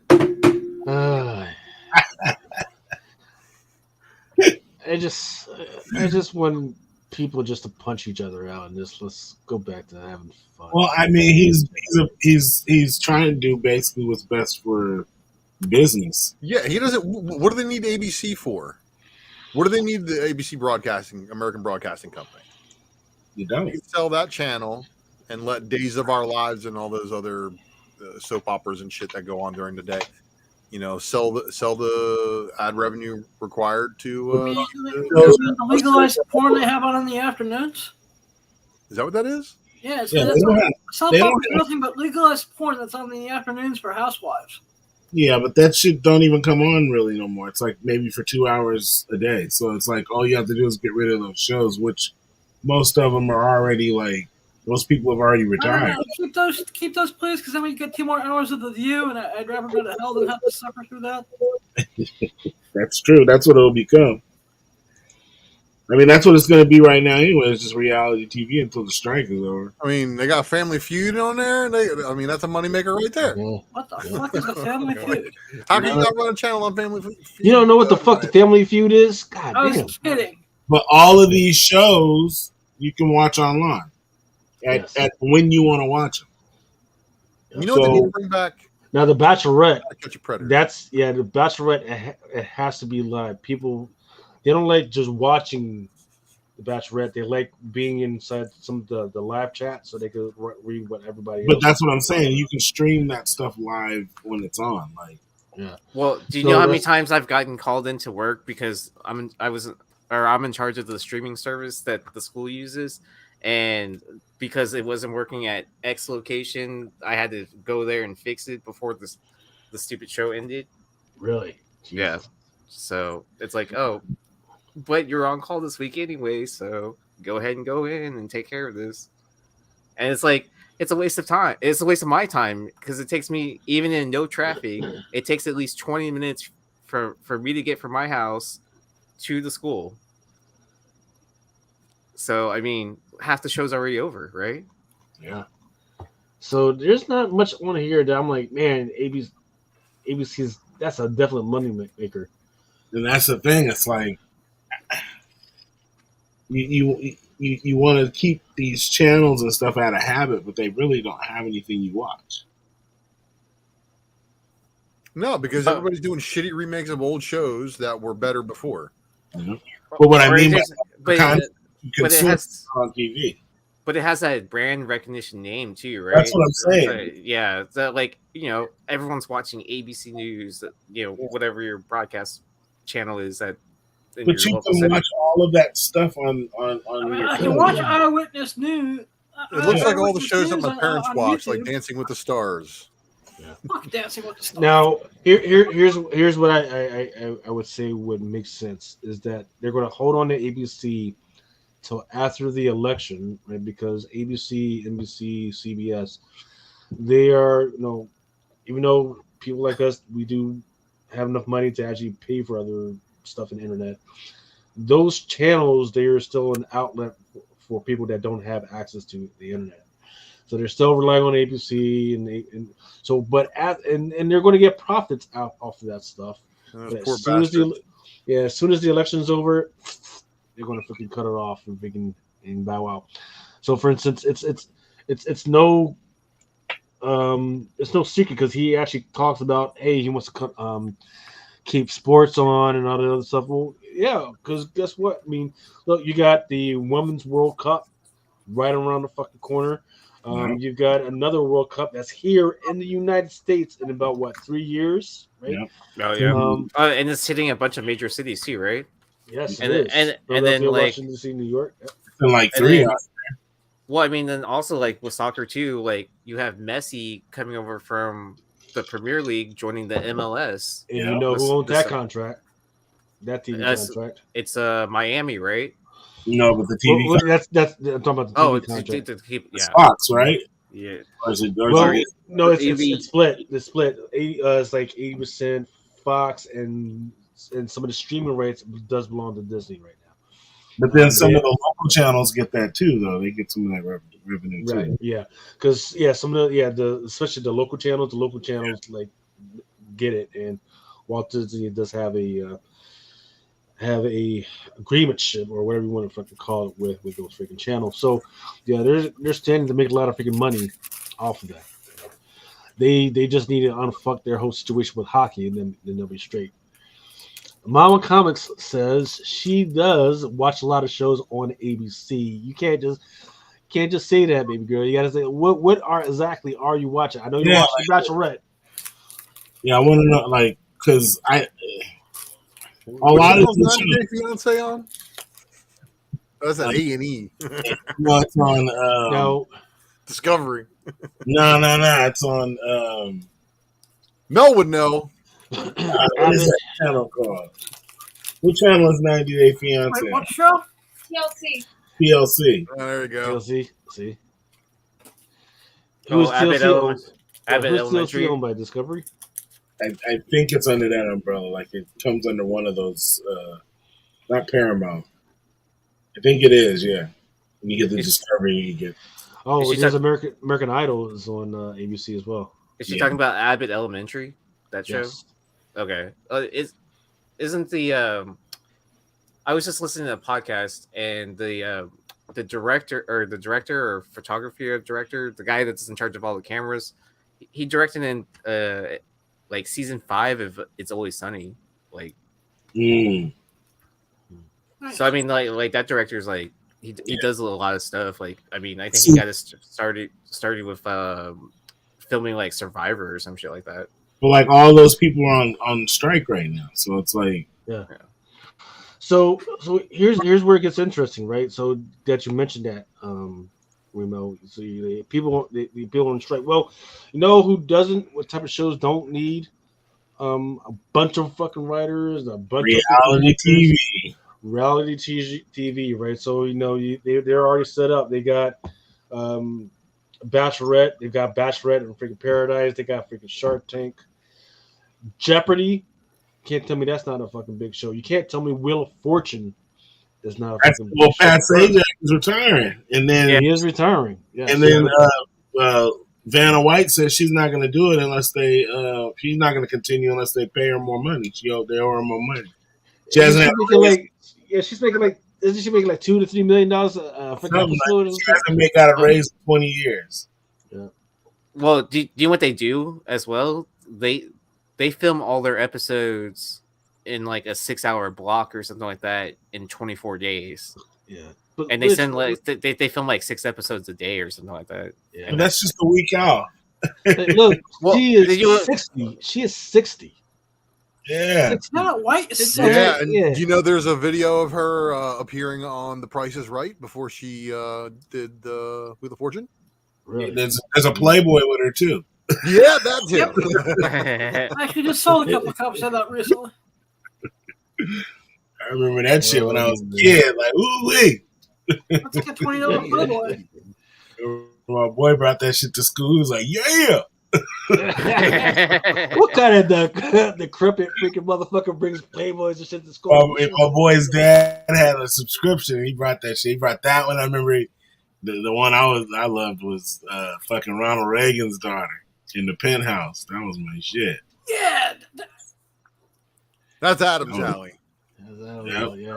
Yeah. Actually, I need to see what back issue prices on the Ronald Reagan's daughter one is. I haven't seen that since I was young. So you got anything else from the House of Mouse? I love it. Come on. Oh boy. Is this anime or is it a video game? It's a video game with Black Panther. It does not. The news reports did not report exactly which Black Panther we're freaking talking about. That's very so right because it's very important that they be specific because there's already one with Black Panther's grandfather, right? That's supposed to be with him, his grandfather, his grandmother, and Captain America Steve Rogers. Why can't you just pick one and you pick which one you want to play with? So yes. So in fact, I think Aaron, you guys were talking about the Miles Morales. It's not the Miles Morales. The Spider-Man video game that's out there. The Spider-Man 2 video game. Yes. Yeah. So my weird source, who is strung out, says, "Hey, that they were looking into, and they were already building the script for integrating Spider-Boy into this one, and if they can't get it in this one, then maybe in the one that's coming out in like a couple of years. Well, Spider-Man 3. Well, you know what they did on the first one was they had bonus content that you could download later, where it's more Miles levels or whatever, and then they eventually made another Miles game, right? So it wouldn't surprise me if it's like, so if it can't get ready by time of release, it wouldn't surprise me if it ended up being like bonus content that you buy later or whatever. Yeah, like additional levels or additional hours or additional missions, whatever you want to call it. Yeah, because the original proposal was like, hey, all these new Spider characters they got, hey, let's go ahead and put them in there. And they're like, no, that's not going to be plausible. So they were like, oh, okay, well, let's just settle on one character, and let's work with the one character right now. And that character was freaking Spider-Boy. So it is what it is. So it may not make it in there. It may make it in there. They're still trying to work all that shit out right now. But yes, this is the Black Panther freaking movie. Or excuse me, Black Panther video game that they're freaking working on right now by Cliffhanger. Did they ever release the Wolverine video game yet? Which one is that one? Was that the one with where the one that we're teasing, like where he was drinking in a bar or whatever, and then the license plate says like 180 on it or whatever? Oh, I don't know about that one. No, unless that was the precursor stuff to that Midnight Suns. That's the last Wolverine video game appearance that I've seen. Did that video game ever release though? Don't think so. Okay. Open world Wolverine? Yeah, right, dude. That shit was fucking epic. Yeah. The last time I played a good Wolverine game, believe it or not, was the video game that was between X-Men 2 and X-Men 3. The movies, like back early 2000s. Okay. There was a video game that actually came out for the movies that allowed you to play as Wolverine, Nightcrawler, and I think somebody else. PlayStation 2. Nice. James Tynion IV and Martin Simmons have launched Universal Monsters Dracula comic book series. Mm-hmm. You were going to say, is that going to be whatever? Well, so here's where it's tough. Universal has for the last 8 years been trying to make their monsters a thing. They own a bunch of rights, some of the writers for the Mummy, Dracula, Frankenstein, and they've been in The Invisible Man, Dr. Jekyll, and Mr. Hyde. Right? So they've actually released projects doing that, but nobody's cared so far because just bad timing, right? They tried to release monsters in a world where everybody was all about fucking superheroes. So they should have waited till right now where it's kind of the superhero thing is kind of going down and then release it, and then everybody would have been all about it. So right now, as they got these things coming out, I just don't know. I'm like, okay, great, but I just don't know if it's still the right time yet to release this because people are not back on that whole freaking tent yet right now. So, well, they're announcing it, right? So, do you think if they actually launch it off during like the fall season, that it would fit into the timing? It could be. It's supposed to be released Wednesday, October 25th, 2023. That's the first issue. That's supposed to be the Dracula 4-issue comic book unlimited series. See, that's right before Halloween. I think that's almost like it, right on Halloween. What? I mean, what? How often is Halloween on a Wednesday or whatever? That's true. Yeah, so I mean, you can't really do that unless you expect it to launch off like whatever year it is from now to that Halloween's on the Wednesday. So they're trying to catch the crowd right before, because people are still doing that last minute buying stuff, right? Of like candy, decorations, if you're into all that. But yeah. Well, the problem is that that's the old Dracula, right? Will the readers want to see that, or will they be all about their old Twilight sprinkle freaking vampire? I think people were still loving that vampire side, the fuckboy vampire side, right? So it's this old ass fucking dude with a widow's peak and fucking outdated fucking cape. So, well, I mean, but it seems like they're transitioning into that, in that still within those monsters, right? those classic monsters. And so, obviously right now it's Dracula's turn versus like, I don't remember what was right before that, because it was like all those like kaiju monsters, right? Yes. And I think that's what people might want, right? Like let's go. Right now we're in that transition period where everybody's trying to figure out what the fuck people want. By the list we went through earlier, they're not ready for the more superhero shit. We're fucking tired.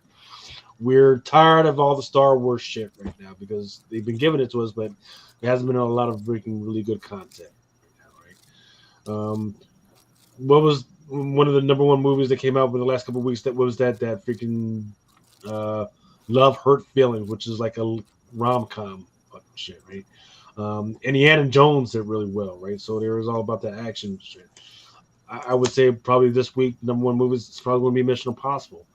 So but also look at all those like mamas in the chat. Like look at all those like different Korean like horror films that are doing well, or like even like those types of movies like Squid Game and Alice in Borderland, like stuff like that. So it's like which is doing amazing.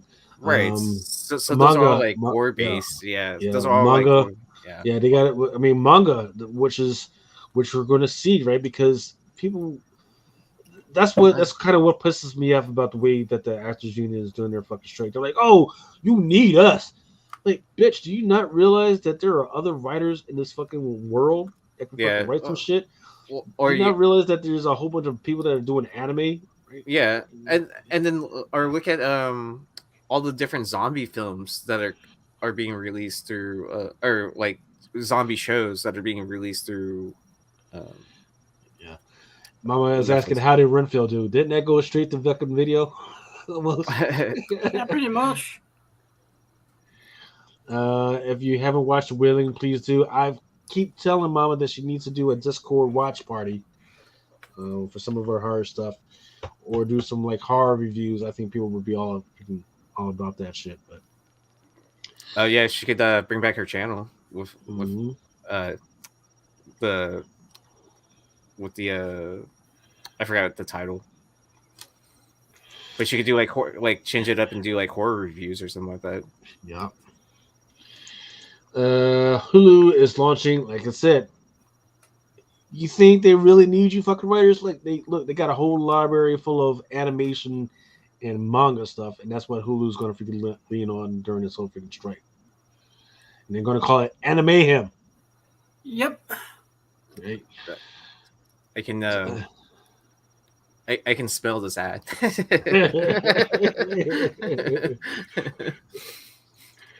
That was the first Jewish comic that's going to be on Kickstarter right now. It's called The Adventures of Levi and Marcus. I've not been able to confirm whether this is the first Jewish comic, which I say is bullshit, because you're telling me that Israel doesn't have any comics. Okay, they do. They have tons of comics. Oh, that's what their marketing is. So like, I don't know. It's even written in Hebrew and everything. Like, and then like where the books are flipped backwards, right? Yeah. So yeah. But it's like a Jewish cowboy. So I don't know what the fuck. Like, that's not what I'm. That's different. Yeah. Well, I mean, like, are we gonna honestly sit here and say that there hasn't been a Jewish character within comics for all these? There has. In fact, what was that one Jewish Israeli character that people brought up, and that she's going to actually join the MCU soon? Oh yeah. I forget what her name is. Silver or whatever. I know who you're talking about now. Yeah. I think we talked about this a little bit earlier. That Miss Marvel is just going to be becoming a new mutant. In fact, she's going to get the new Miss Marvel mutant is going to get her own series. And it's going to be written by Iman Vellani, who is the current actress for Miss Marvel right now. Wait, so is she a new mutant, or is she a mutant that's a new character or whatever?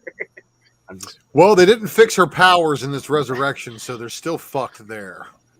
Still a fantastic ripoff. Oh, so she doesn't glow. Like she doesn't do the glowing like she does in the MCU. Like I figured they were gonna fix, but nope, they fucked that one up here. And they unless that effect that's on the art germ thing right there is her new glowy power. But no, it still looks like she's got Twisted Mr. Fantastic powers. Yeah. In the article I read, they said that they weren't going to fix it. They weren't changing her Inhuman powers either. Well, they had an opportunity to fix it. They should have taken all the opportunities to fix all the problems. Oh, boy. Oy vey. So she's an Inhuman and a mutant. Okay, but she's not a new mutant. She's the new mutant. Kind of like Suicide Squad and the Suicide Squad. Yeah, that was pretty good. Okay. All right, highlight from this past week: moving in the sales, not necessarily in price, but moving in sales is the Incredible Hulk number 181. That facsimile edition foil variant. Well, at least we don't have to get it from Mexico. You don't. I just want to know how many 9.99s and 10 cents up on the CGC census. You know what? 100. Some of the ones that I received were chipped or like folded weird, so it might be interesting to see if they do make it. And anyway, freaking, they're already sold out at the distributor level, so what you got out there is what you got. Yeah, but it's probably like people that bought like a case of them or whatever, or sending like 50 to 100, and let me pre-screen it for a 9.8 and see if any of them hit above that. Exactly. Also moving is the Hunger and the Dust. Slowly but surely, people have been targeting the higher ups, the higher incentive ratios of the 175, 100. I have seen the numbers for the lower one, the cover 8, and yet Lee doing pretty well. Not necessarily going up in price, but doing pretty well. This one is currently out of stock at the distributor level as well. X-Men Days of the Future Past, Doomsday number 1.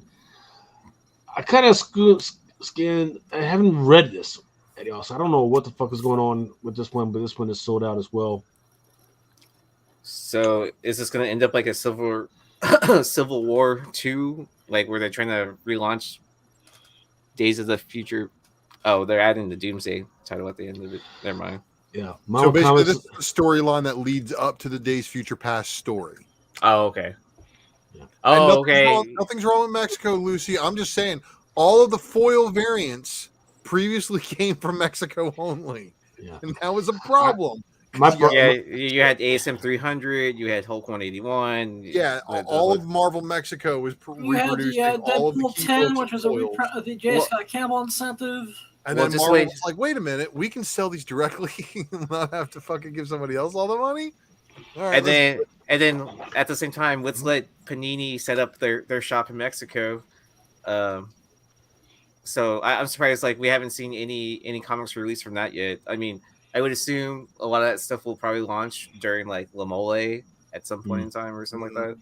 And Ryan Adams brings up a funny thing. Kitty Pryde and Colossus's children actually appeared in the Days Future Past Secret Wars story. You have their child who turns into a metallic cat. Interesting.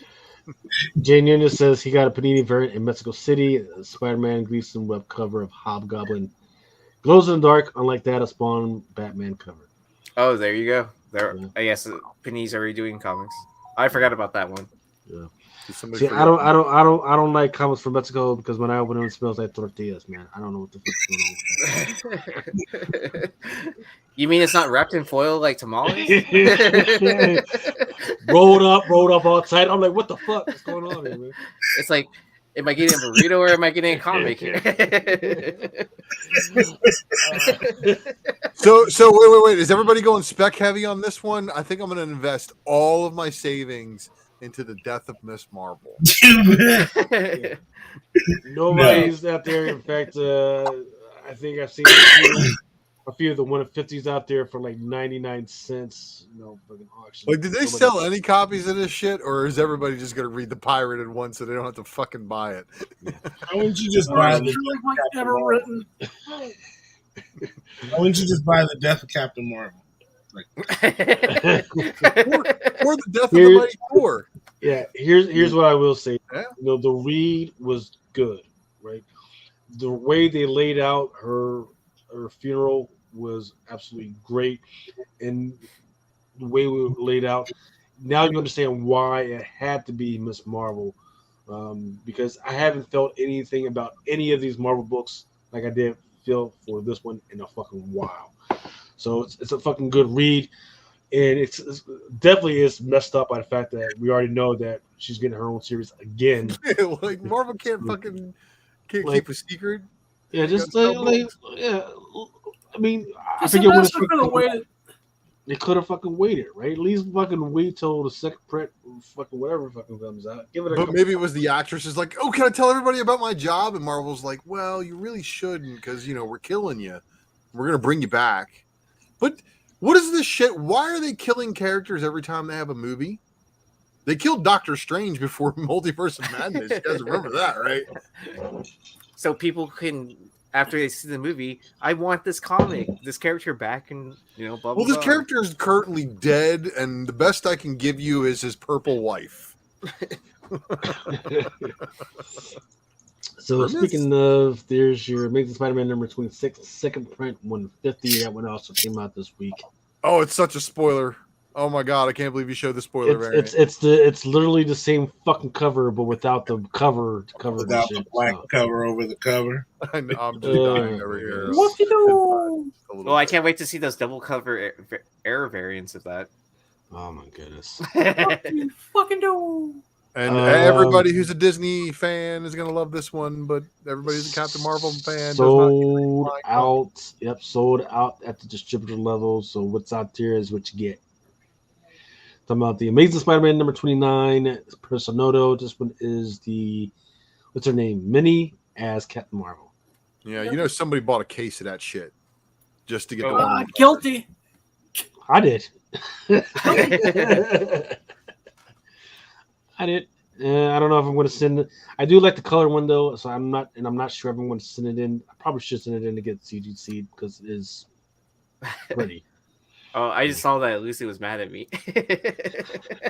Why is Lucy mad, bro? Because he's talking about rolling tamales. She says Central American tamales uses foil, not Mexican tamales. Oh, my bad. I'm just used to it when I'm at a bar drunk buying tamales from some person selling them out of a bag anyways. They're in foil? Yeah, they wrap them in foil. They're expensive in foil, bro. I mean, that's when I was going out to the bar a lot. That's some luxury shit right there. I don't drink it. Corn husk in a plastic bag. You lucky if you get it in a plastic bag. Didn't we literally talk about this when they had that fucking Green Lantern cover about the difference between the different tamales and you don't use? Yeah, we did it. The very, very offensive Green Lantern cover. That's right. No, we should have let them come out with that shit and then bitch about it so they would have had to recall that shit. But here we are. I was like a part of that, but no, I can't ever have anything cool. I mean, you are talking about the comic book that fridged his girlfriend. Huh? Oh, but wasn't it like during Hispanic Heritage Month that they were trying to launch? That's why it was super, super offensive, of course. Right. Yeah. It's like, all right, man, freaking you want to enjoy tamales on Mars. All right, at least it's weird. Liquid Kill number 6, cover C, Calero, Kill Bill Homage also came out. Yeah. It's doing okay. The numbers are okay, but right now it's low on stock. Siren of the City number 1. That one did really well. There's a Jimmy Prison that's out there. That's on the lockup out there, but most people are going for that Jimmy Prison right now. The blue drugs, man. The blue drugs. Spider-Man number 7. That's that first appearance of Spider-Boy. His third print by Luciano Vecchio came out. Once again, of course, that one's sold out. I'm holding out for the 5th print. It'll be a nice print. There might be. And you know what? Honestly, I'm waiting for the Walmart variant. Bailey Briggs is the first red-headed character that has been introduced in a really long time. She just doesn't mess the race. So wait, what? No, man, the redheads are an endangered. No, man, don't say that. Don't. Yeah, redheads are an endangered species. Every redhead character is being changed into a different ethnicity. Go ahead. So we've had a lot of redheads that have been wiped off the face of the earth and been given to another ethnicity to be played. And there's always the redheads, man. And as somebody who's tracking, I can keep tabs on this. I got the means to prove it. So Bailey Briggs is a redheaded character being introduced in the Marvel Universe, and it's a good thing for gingers everywhere. So, but does he have a soul? Well, yes, of course he does. No, of course he doesn't. He's a fucking comic book character. It's a fictional character. Okay, and last one that came out this past week was Void Rivals #1. That's second print. You got the other cover? I can bring it up. The Sesame Street one? I think I got this one. What, kids? I'm Jetfire. I don't know if I want this one now. Today's issue of Void Rivals brought to you by the letter J. So really, does anybody give a shit about the Void Rivals, or do they only care about the Transformers? Because as far as I can tell, nobody gives a shit about the book, other than the fact that, oh my God, it's got Transformers in it. You got that 1 in 100 with the Transformer on it? Fuck yeah, dude, man. All right, cool. I want all the money for it. Thousands. Second print. Oh. Yeah. Well, and then the A covers are like what, back down the cover price now? Or Yeah, all I mean, of nobody cares. that's exactly what I'm saying. Yep. And then guess what? The second print just is probably a little bit less common than the 1 in 100 because of all the store exclusives and shit. And then they just did an SDCC variant. Ooh, and Argular saying Void Rivals equals crossover vibes. Yeah. Mm. Yeah, I remember all the hype behind crossover. I remember all the hype behind. As long as I hear like you got to buy issues 2 and 4 or something like that, or 3 and 6 again, like then I'll know. We have an appearance of a character from another universe that you must see in the next issue. Please pre-order 5,000 copies. Hmm. Well, but Robert Kirkman's already made a mistake. And the mistake is he told a Transformer to say the word years instead of cycles. Mm. And then the second mistake is he put a Marty McFly looking kid on Optimus Prime's shoulder on the cover of Transformers #1, meaning you get no Transformer stories without humans involved, which usually leads to 4 stories with humans interfering in shit and causing problems. But if it eventually gives you guys G.I. Joe, I think you don't care. So, but which is going to be more popular, Transformers or G.I. Joe? G.I. Joe. G.I. Joe. G.I. Joe. Sorry, Jetfire. Nobody gonna give a shit about you when G.I. Joe come out, man. All right, so what's the move this week? The move this week was pre-selling Amazing Spider-Man #300, that facsimile edition foil. There should be pretty good numbers for that. The move was having that Extreme Venomverse #1 that landed on you. But you know what? I actually was making pretty good money off of the Peach Momoko. People were definitely going for that one. And of course, that Incredible Hulk 181, that foil, actually had pretty good numbers as well. But right now, there's not as many as there was because retailers immediately raised the fucking price from $3.50 to like around $6 to $7 dollars. Mine, I had it at $10.99 because I have no idea what the fuck I paid for these fucking things. The way they have everything charged is also called top to fucking weird. So, as far as the pre-sales, we're still in the freaking same spot where the top ones was that Nicolas Cage freaking Superman and that Spider-Gwen annual #1 Ji-Hung Lee, and that's not even coming out till September. Yeah, so that's what it is. Coming up at #3 is that Web of Carnage. Venom 23. The rest of these, the numbers are kind of mid, right? They're like 2019 is not really something to freaking write home about. So if you're a retailer whose main thing is freaking eBay, you're kind of hurting right now because there was nothing really good on that front. Let's see. Was there anything you guys wanted to talk about, or did you want to take a break? What? What? Yeah, I figured we take breaks whenever we felt like it, right? It's kind of like me not having a boss to call in to work and tell him I'm not coming in because I'm sick as fuck. Okay, well, let's press. All right. So, did anybody pick up the Nick Cage book? Well, it's not. It's still on. Not even on FOC yet, if I'm not mistaken. Oh yeah. I think it's another week or so, maybe. Jay Nunya, are you talking about the Werewolf by Night JTC cover, the green one? That didn't that come out this previous week? I thought that was a Moon Knight book. Is Yeah, it's a Moon Knight. It's a Moon Knight book, but the numbers are so fucking mid. It's not even fucking worth fucking talking about right now. Oh, yeah, you're talking about that Moon Knight, the book that's going to be joining number 1? The JTC. Yeah, JTC first negative cover. That's what, $10? Everything with the Scarlet Scarab. Yes. Yeah. So that's the first appearance of Layla Knight, who becomes the Scarlet Scarab in the special. Right, but because they have so many fucking covers, nobody gives a fuck about that book right now. It was like they should have had maybe 2 covers at the most, or they should just went with the JTC negative variant and then let that fucking be it. But they just got crazy about it. But they are restarting the Werewolf by Night series again, right? Or I'm no? sorry, I couldn't. That Moon Knight series is still going. Yeah. They're rebooting it, right? Or did they? It's still ongoing. I think it's still ongoing. Rebooting it. Yeah. Werewolf rebooting it? Well, yeah. Because it was only 4 issues or whatever, 5 issues that came out. Remember, and it had those ratios that everybody was tripping. Are you talking about the Black, White, and Red series?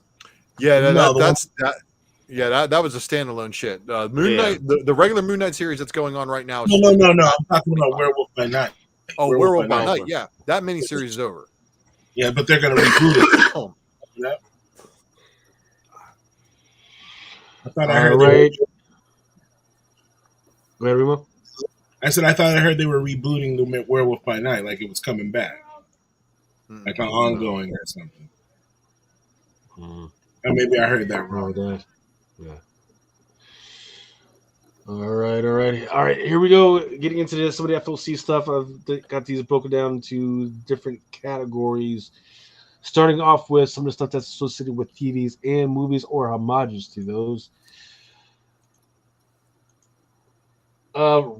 Once again, I've talked about Paw Patrol more than you guys fucking like. But now they've got this thing called, and it's going to be distributed by Diamonds, called the Ready for Rescue Make Your Own Paw Patrol soft cover. This is probably the closest as you're going to get for right now when it comes to Paw Patrol collectible type deal. Alien number 5, Kendrick Lim. I do kind of like this freaking cover. It's just a regular cover. Star Trek number 11 variant, retail incentive by Torrin Clark. This one's going to be a 1/100. Definitely take a look at these. Don't let it freaking stick up on you like some of you guys at the which one? Ain't nobody ordering 100 copies of Star Trek. This book's already twice. What was it? Is it the 1/100 Raza or was it the 1/50 Raza that came out this past week? I think it was Raza. Either way, it was a retail incentive Raza variant for a fucking Star Trek book that nobody ordered, and Mel dropped a picture of it, and everybody's like, "Holy fuck, a Raza!" If only when there was a podcast where they would talk about this type of stuff that's coming up, and not just freaking Star Wars books. But there's no need to ever do a Raza spec matrix because the dude has like 500 fucking credits, and every single one of them is awesome. So. Star Wars Darth Vader number 37, Chris Sprouse, Return of the Jedi. This is the 40th anniversary. Now, if you look at the art closely, you'll see that there's a red and a green saber. That's on the freaking cover. I don't know what that's alluding to. It's the image from Return of the Jedi, where Luke and where Yeah, where Luke is, or where the Emperor tells Luke to grab his lightsaber or whatever, or to use him. Strike me down. Yeah, and then Vader defends him, right? And then Venkman comes in and goes, "We'll cross the streams." Yeah. So because all these 40th anniversaries are those are like snippets of like whatever. Yeah. So if a retailer was very smart, what they would do is make this a foil or make this like a neon type deal. Where ain't nobody doing that shit.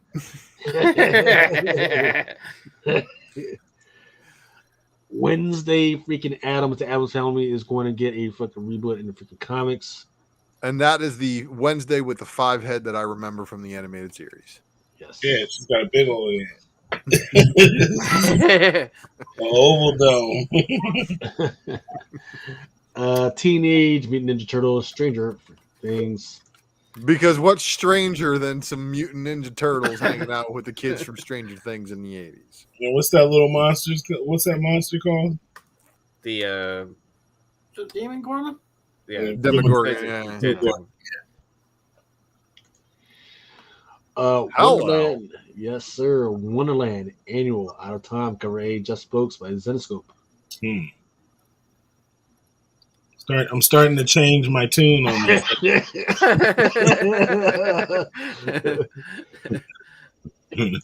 It's okay. They won't let the next Snow White movie have dwarves in it. I'm looking at the mushrooms. What do you mean? Why? There's nothing offensive about dwarfs. Well, they won't let them be in there. They're going to be 7 merry men instead. I saw that. That was terrible. And that's Disney live action for you, all right? So you know it's already going to be shit. It's the Wiz, ain't it? No, I think they're going to do a little bit better than Reese's Peanut Butter Cup for a nose. Yeah, it's got Diana Ross or something as dude. God damn it. Snow White or whatever. I'm just like, oh my God, come on. That's racist against little people. I swear to Christ. I swear to baby black Jesus that's racist towards little people. It's going to anger me. There's one dwarf where they say you can't call it a dwarf or whatever. He's one of the 7 merry men. What's offensive about dwarfs? What the fuck? Are you even supposed to call them dwarfs? You can call them little people. No, they're called dwarfs and midgets. Fuck little people. You cannot call them midgets. You're out of pocket, man. You can't freaking see that shit. You can't see the M word, man. Right. Unless we have somebody who represents that demographic, I'm going to wait until I get that person from that demographic's opinion. Give me 2 weeks. I'm going to bring someone from that demographic on the show. No comment. And we're settling this. This pisses me off more than Cars for Kids. And I hate Cars for Kids. My Little Pony #1 retail incentive homage to the Wizard of Oz. Ooh, nice. Star Wars The Mandalorian #1, the second print. That's the 25 copy incentive. Yes, it is. Actually, no. Is it? Is that the Maleev? Yeah, that's the Maleev. If that's the Maleev, that's the 25 copy incentive. Excuse me, Lucas. That My Little Pony, was that a ratio or was that open order? Wizard of Oz? I believe that was a ratio. All right. This shit's a ratio. Yep, Teenage Mutant Ninja Turtles, Stranger Little Things. They're going crazy off of this shit. I don't know if anybody's actually reading this shit. Star Trek Retold of the Day of the Blood, Part 3 of 5. But which fandom does that appeal more to? The Stranger Things crowd or the... No, it's most likely the Teenage Mutant Ninja Turtles people being like, fuck, I gotta buy these extra books in order to be a completionist. Oh, because they have... The Turtles like crossover with like basically every IDW property. Mm-hmm. Okay. Star Trek #11, Day of Blood. This one is the Ward variant. It's 1 in 10. Man, I'll be digging these Star Trek covers, man. And for those that don't know who the main villain for this Day of Blood thing is, it's a Klingon who calls himself Kallus, who actually changed his name to Kallus from because he hates his fucking dad. His dad happens to be Worf. For those who know their Star Trek, their lore. Oh, nice. So it's Worf's son from the Next Generation growing up all pissed off. Mm-hmm. I remember when he had the bat lift. Was there a little guy on the show? The little kid, the little kid. Yeah, little kid. Yep. So he's out there growing up, he's pissed off against his daddy. He was pissed off there. Daddy issues. Daddy issues. And this is why I'm involved in my son's life, so he doesn't turn out like Worf's son. Right. There is a old comic. I forget what the name of it is. That was his first appearance as a kid.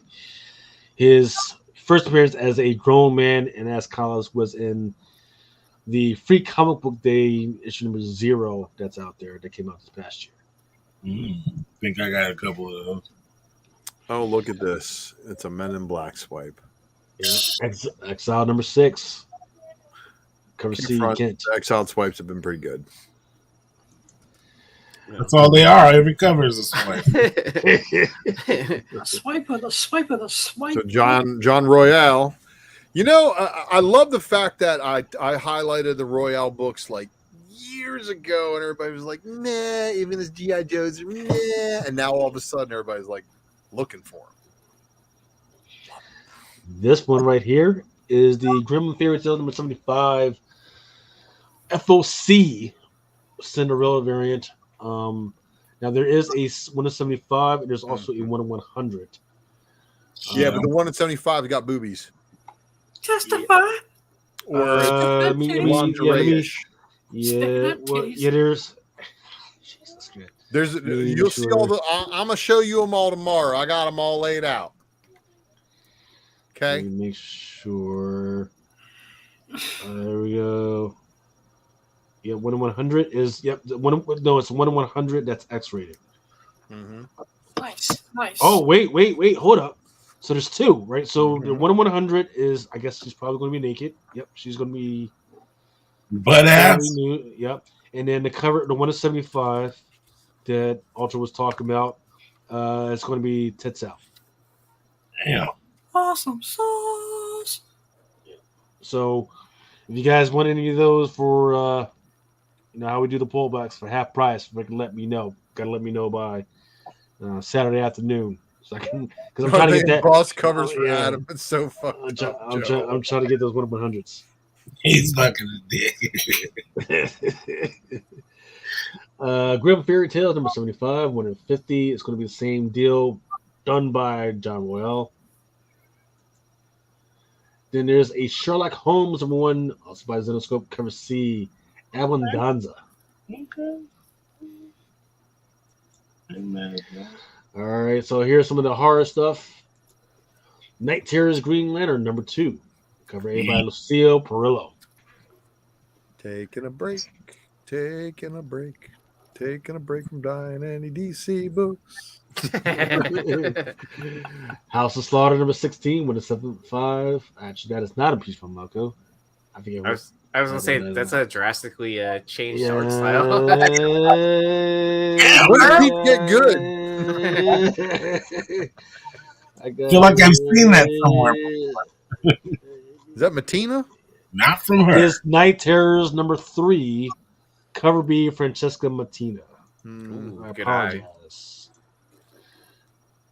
Okay. Night Terrors number 3, cover F, 1 in 50, Gary Chu, cardstock.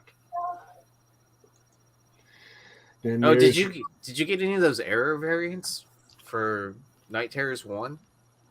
I have no idea. I haven't a fucking clue right now. They got a box that's supposed to be arriving tomorrow morning. The ones that look like a blacklight drawing and like suck. Apparently, the ink is like so bad. Like it. What? Like where it was supposed to be green or something like that, and it ended up being brown. Yeah. How do you fuck that up? Like as a publisher, like. The toner. Somebody fucking knocked the toner into the toner. But then reject them. Be like, yo, no, come on. This is supposed to be glowing. Well, yeah, I mean, it's the same thing too. Like when you, it's probably got messed up in the print, and then you can't just stop the press like as you start, right? And then but as quality control. Like even if it is, you don't just be like, oh, okay, let's just put it out anyway. Oh Have yeah, you let's ever send seen it the on. Lunar website? Yeah. Have you ever Yeah. tried to use the Lunar website? Do you know it took me more time to do just the Lunar books than it did for all of previews because of how slow the damn Lunar website is? Oh, man, our website sucks. It takes forever for things to load. The images are all out of scale. Yeah. I wouldn't expect too much from DC. Okay. Night Terror's Robin number 2, cover C, Liam Sharp cardstock. Is this supposed to be the Robin who laughs, or what the fuck is this? It's just a Nightmare Fuel Robin. Yeah, the Robin who laughs. Isn't that what the whole Batman who laughs and the Wonder Woman who laughs and all? Those were supposed to be their worst fucking nightmares. It was the Robin King. Remember the Robin King? Pepperidge Farm remembers the Robin King. Yeah, well, there was the Robin King, but then there was the other 4 or 5 fucking Robins that Batman who laughs was keeping on the fucking leash.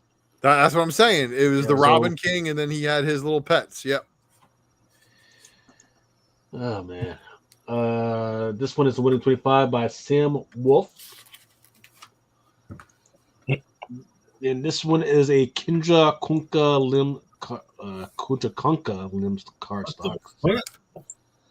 He's part of the number 2. The Kente? He's part of the art term school. It looks that way. Yeah. So like he's always going on tour with them or whatever, like when they're doing signings or is on tour like code for on tripping balls, because what the fuck is going on here, man? I mean, because you know all those Asian countries, like when you're stuck at home playing hours and hours of video games, you're gonna tell me you're not gonna take a little something extra to enjoy the video game or to live it.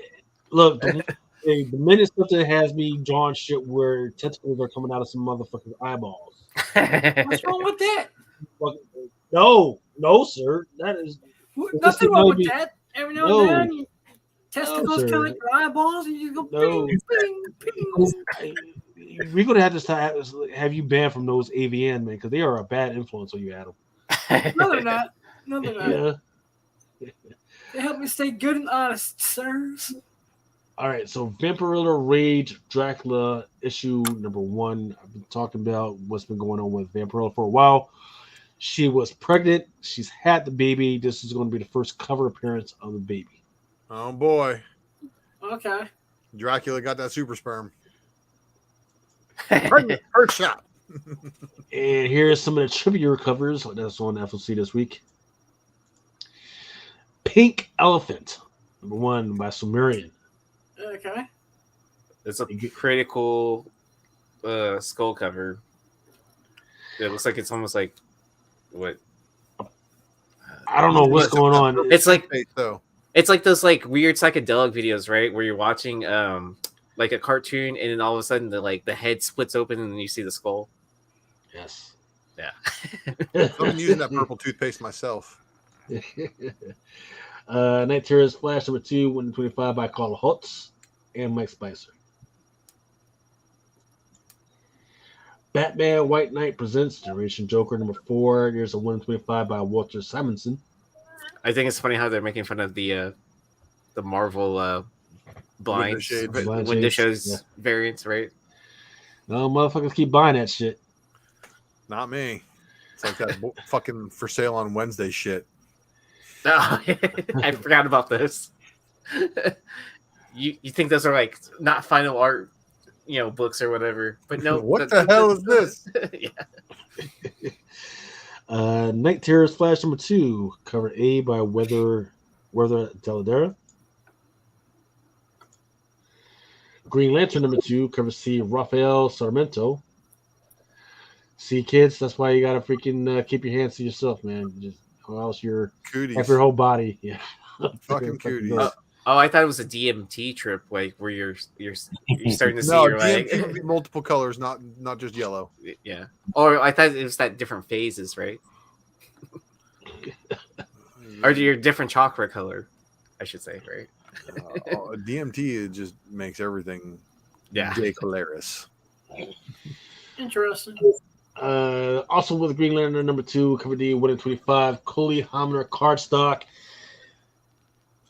Fuck you, because this is it's an interesting concept, but you could have did better with this, right? How do you homage a great piece of art, but make it look way fucking worse, and then try and charge us 1/25 for it? Oh What yeah, the fuck? DC Comics. They totally That's butchered that MC Escher drawing. Like, fuck you. I prefer the stairs in Final Fantasy VII. Shazam number 2 for Night Terrors, cover E, 1/50 by Steve Labor. We got Mary Marvel sitting at a table at a picnic, and she's eating with some roaches. And on the plate is also some roaches. So what the fuck? So Joe's apartment,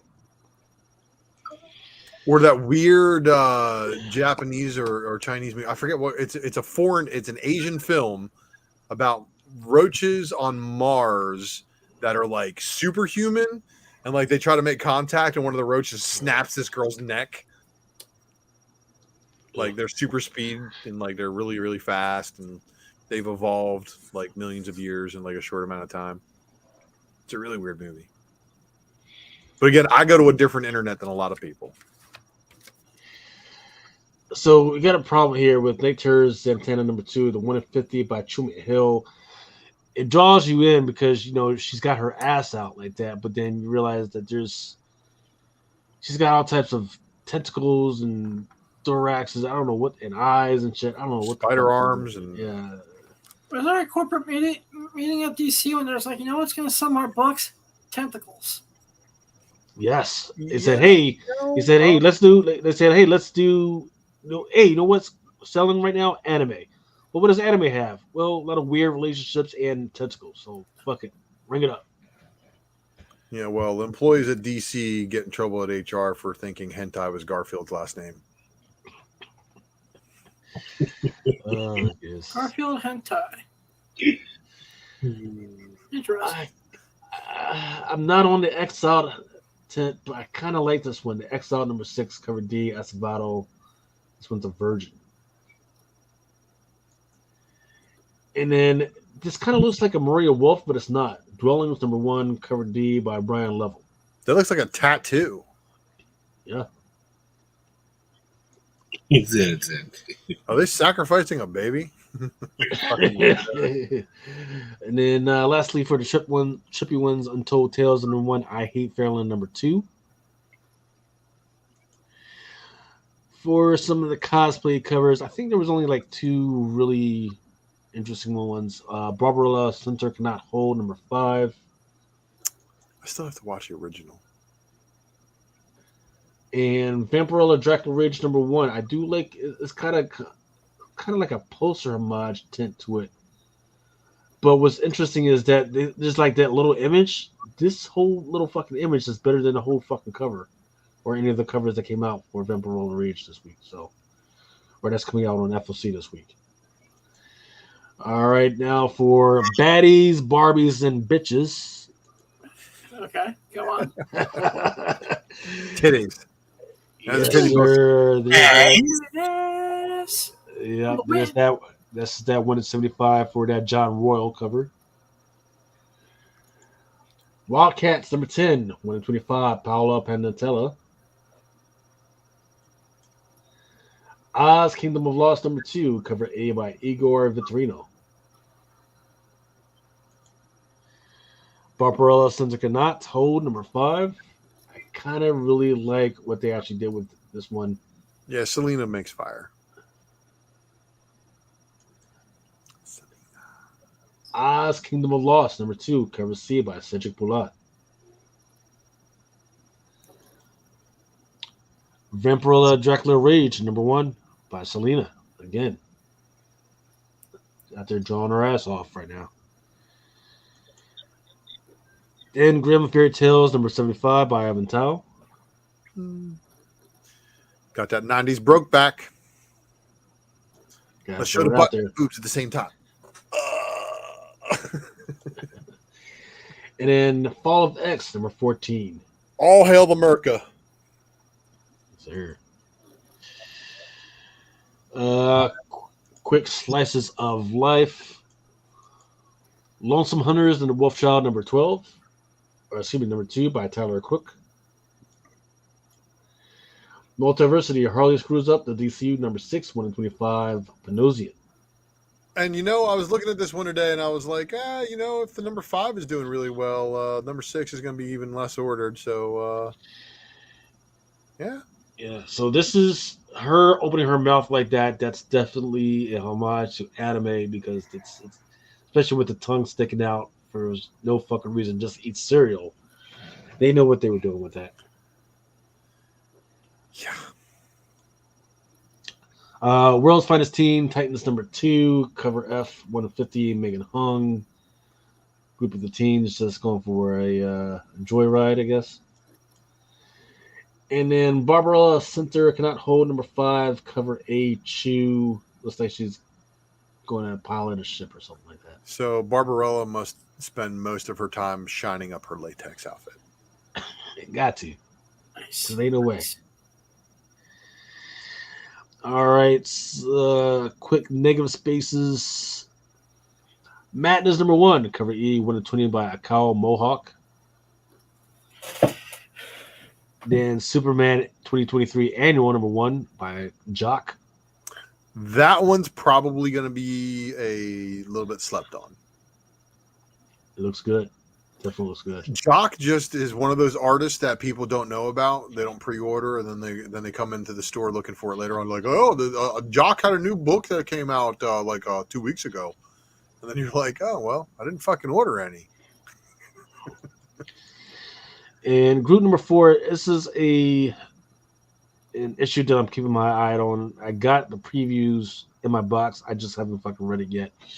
So I'm just keeping an eye out on this one. From some of the artists that we know, Vampirella Dracula Rage, cover A, Lucia Perillo.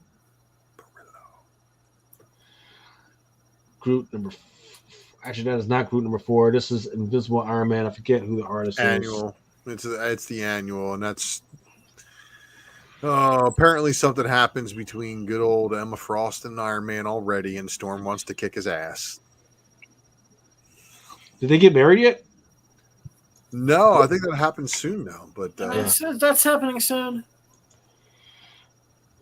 Obviously, Tony Stark does a Tony Stark dick move and does something to piss off Storm. Yeah. Probably hurts Emma. Yeah. Spider-Man and Peach Momoko cover. And that's a 1 in 100. Yeah. Spider-Man number 11 has a 1 in 100 variant still. Okay. What?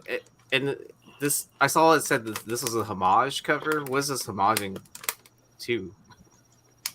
Her other cover with the trade dress? Didn't she do the same similar cover for like the annual Spider-Man? Maybe. And it was that thick book, remember? It was like $8 maybe like a year or so ago. No. I forget what it was called. Alpha Flight number 1, Arthur Adams. Here's a 1 in 50. And I love Art Adams, but something about his proportions lately. As he gets older, his proportions are getting a little bit more cartoony. She looks like she got Botox in the skull. Yeah. Yeah. Daredevil number 14, Lionel Yu, 1 in 25. She lasted longer in that costume than I gave her credit for. Here's some Alex Ross covers coming out. We're on FOC. 1 in 100s everywhere. Edge of Spider-Verse number 3, second print. Uncanny Avengers number 1, Greg Land, God's variant. What If, Dark Moon Knight number 1, David Mack, 1 in 50. Dark Moon Knight. Okay. Oh, and there it is again. That X-Men Red number 14, Mirka Andolfo, 1 in 25. Order it. X-Men Days of Future Past, Doomsday number 2, Francesco Mattina. Nah, Francesco Mana. Francesco Mana. What an asshole! Change your name, man. But it's okay. There's no incentives. They're all open order variants.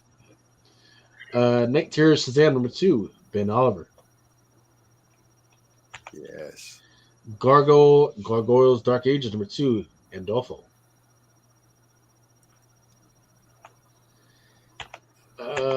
Candidates for the folder: What If Dark Moon Night number 1, first appearance of Luminary. Are we hating on it or we're liking it? I'm not sure what to do. Is Luminary the chick? Yes, I believe so. so. I bet you Luminary is going to be what's her name's Lana's first appearance as the Moon Knight avatar in this What If, because they're pushing her, and I bet you she takes over after Mark Spector. Then there's the Edge of Spider-Verse that's coming out. I think it's like number 4 or something like that. It's going to be the first appearance of Kid Venom. This is like the 150. Yes, but that's not Kid Venom. No, this is not. I do have that cover coming up though.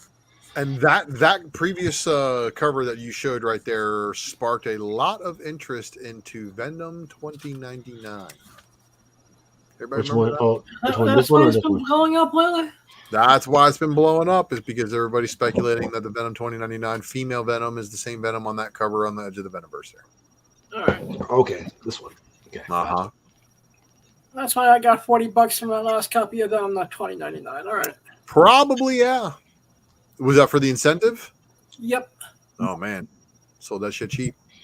I bought it cheap too, so I just didn't change the price sticker. This one is let's see, Perillo for Edge of Spider-Verse. My bitch. Looks really good. I forget which cover this is. Dark X-Men number 1 in 50. Is this Hughes? One of the Alex Rosses that you showed was the 1 in 100 in that connecting Alex Ross homage to X-Men number 1. So there's going to be a lot of these 1 in 50s out there. There's also an open order variant of this one with triggers. Scott sloppy second though. Yeah. Flash number 2 for Night Terrors, cover B, Torrin Clark. Poor Havoc. And then here we go. This is that first cover appearance of Kid Venom on Death of Venomverse number 2. I swear to God, if y'all go crazy over the fucking Sweetie Pie Venom and not this one, that's how I know y'all are fucking liars. This one is the Gargoyle Dark Ages Clean. It's going to be a premium metal. Funny Animals. I had that My Little Pony. Teenage Mutant Ninja Turtles with Splinter. Dwellings number 1, cover A, Jay Stevens. It's got a crow pulling the eyeball out of the socket of the skull. But it looks like a Funimation crow. It does. Lonesome Hunter and the Wolf Child, number 2. Kid gets lost in a furry game. Here are some of the later prints. Furry. Covered. Spider-Man India, number 1. Yep. Captain Marvel, Dark Tempest. The Rico second print, 25 copy incentive, yes. And you know what? You know what's sad? That we're never going to see Brie Larson in the Ms. Marvel swimsuit. The swimsuit? That's what this is. I mean, it's basically a bathing suit, dude. Like, do we want to see her in that? Like, is that a thing? Like, yes, I would love to see it, actually. Because I honestly don't remember her having I don't know. I never really paid much attention to her before the show, but she didn't seem like when she was in the Miss Marvel uniform that she was all that hot. She wasn't filling out the suit, and then she did some working out, and there's a meme of her doing a yoga spread and a Thanos going, "Perhaps I judged you too soon." Hey, Brie? I mean, look, Brie's gotten hot. She's gotten hotter. She's still mid, though, just like Margot Robbie. Just Google Kenzie Taylor as Captain Marvel. And then you see her. No. No. Anyway, did anybody else get the joke? Do not, and I will tell you why. Don't start. Do not, if you can. I know you guys got your habits, but kind of leave those sites alone, especially this week, because there's a lot of weird Russian shit going on. I would say, especially Discord, there's a lot of weird shit going on with Discord as well. So just kind of be careful on the sites and the apps that you guys are using this weekend. Yes, sir. Star Wars Dark Droids #1. There's a second print. Kick ass. Giant size X-Men facsimile. Is there going to be a foil? Yeah. Yes. No, but I know a retailer was doing an exclusive blank, unfortunately. Huh. Well, that's fine. Gimmicks. Yeah, I like Hulk 340 more. Yep. Night Terrors #3. Cover E 1/25. Christian Douche.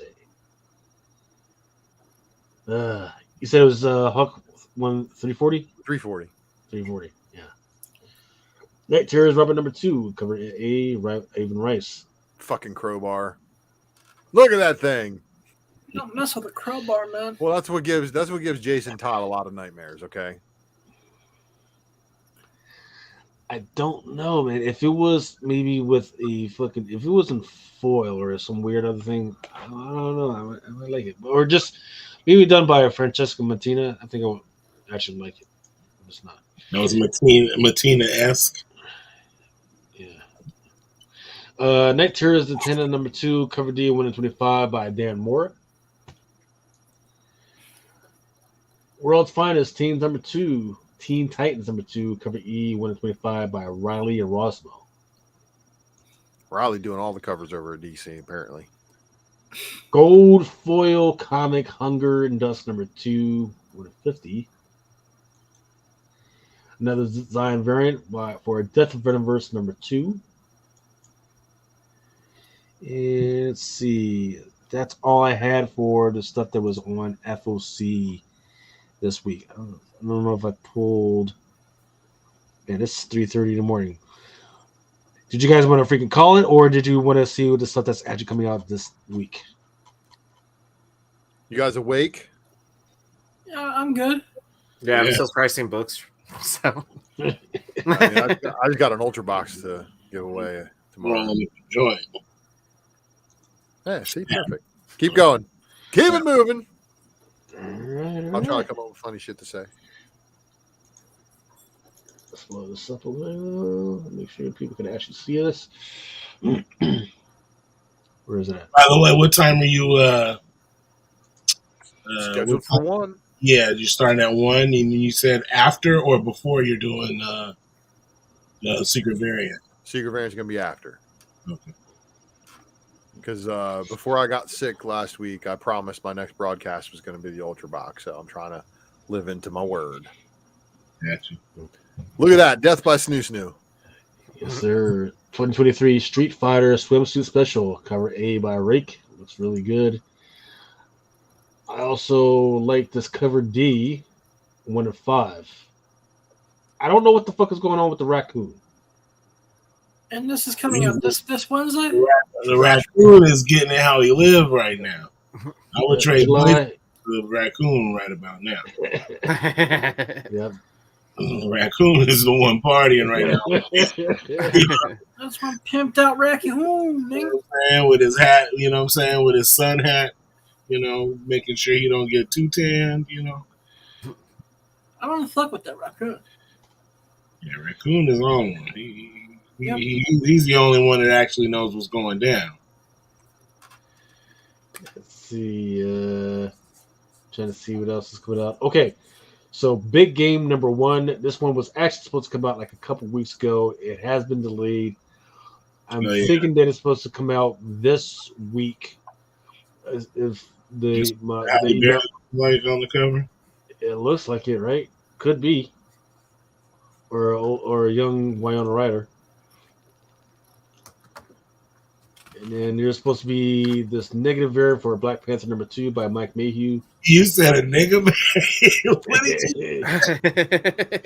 man. That's your smoke fucking talking to you like that, man. I ain't saying that. Okay.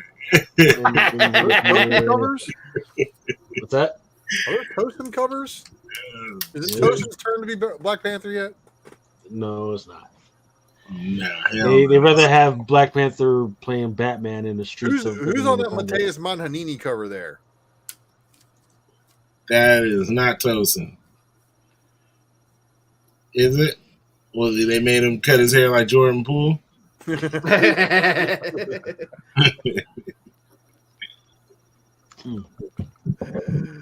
I don't know. Maybe he cleaned up for the gala. Yeah, right. So it says, who is the mysterious Beza? Oh, we got a new Tosin already? There we go. Get the fuck out of here. New Tosin. That didn't take long. Right. Old Tosin is gone. New Tosin here. Tell me there's a 1 in 25. There is. There is. Oh, look at that. That's Salvador LaCour. Look at that. That's it. Salvador LaRocca. With Beza on the He's got a crown on too, so you know it's a king variant. Oh, Jesus Christ. But I can't remember. No, so here's the deal. This is not going to be their first appearance. First appearance was in issue number 1. But you know we can discount that one to a cameo and call this one first full. Yeah, exactly. So, but the thing is, these days? right? So the thing is that it's a she, and her body type, I'm thinking, looks kind of like Kimmy, which is like Tosin's fiance. Wow. So first appearance as Beza would be in issue number 1, unless I'm wrong. And then whatever issue comes out after that, maybe she'll like take the fucking thing off because we still haven't seen this person's actual face. Maybe that'd be in like issue number 3. Is Tosin still playing a part in the story? Because I'm sorry. Nope. I have not seen the dude. And this is a whole new run, right? Yes, it is. New writer, new artist, all that shit, right? Mm-hmm. He ain't coming back. Blade number 1 and Carrie Andrews. And then there is a Frank Miller that's, I mean, it's better than what I can draw, but I'm not feeling it. The one that has been kind of moving some numbers is the John Tyler Christopher negative variant. Negative variant? Negative, yes. Negative Ghost Rider. My pattern is full. Okay. I do like this Blade Tom Riley window shade. This is the first one that actually makes fucking sense because you got the vampires and a reflection of the freaking window. Yeah, that's tight. And your Darkwing Duck stuff. Dead Romans is back apparently. Then there's a second print, 1 in 25, done by Kale and Goo. Don't forget that this should have been the Virgin they did with the first print, but no. It should have had. Yeah, look. If I'm paying 1 in 25, the person who has a first appearance in there needs to be on the fucking cover. Is everybody really sweating the female Shatterstorm? Nope. Everybody don't forgot already. Everybody don't forgot. People love that Scotty Young just because, hey, it's fucking Scotty Young. But here we go. And then here we go. This issue number 2, and Ness has her on the freaking cover. Mm-hmm.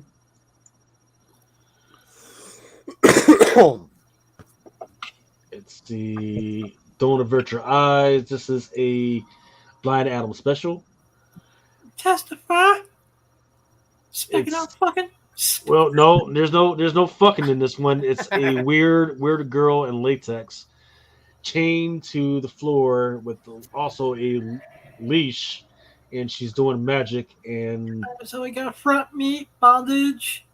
And I believe that is a new artist, if I'm not mistaken. Let's see, Dusky Loveless. Yeah, he definitely changed his name because he doesn't want his mom to find out what he's been drawing. That's the kid.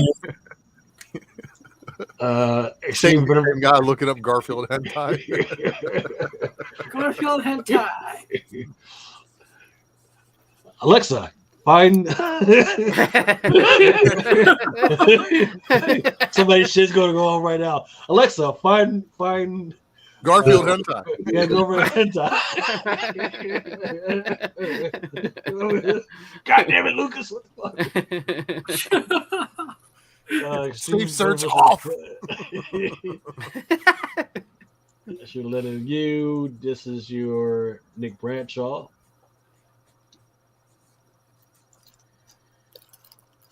And this one is your Peach Momoko.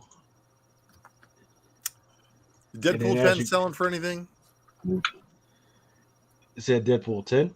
Is Deadpool 10 selling for anything? Which one is Deadpool 10? The actual first appearance of Jeff the Land Shark Venomized? Yeah. It was. I can look it up. Yeah, I mean, $50 for them. The Ultra with the Sex Matrix on the the regular. So here we go, everybody.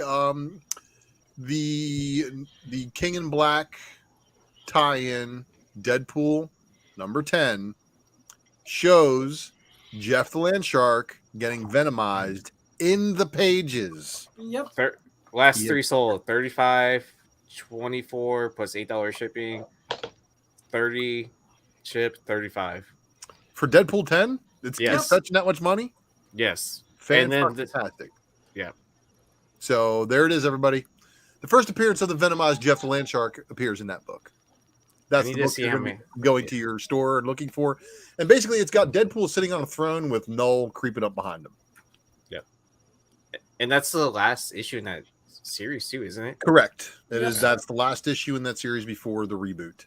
Yep. That's the run that has the number 2 Merca Andolfo variant. Oh, that 1 in 25 of Elsa. Mm-hmm. Yeah. And then plenty of other Elsa covers as well too. Correct. Yeah. Got the Land Shark as a cast member too. All right, here we go with Frank Frazetta, Tales of Science Fantasy number 2, 1 in 5. Frank Miller's got some stuff coming out. Spawn's got some stuff coming out this week. Doesn't look particularly amazing.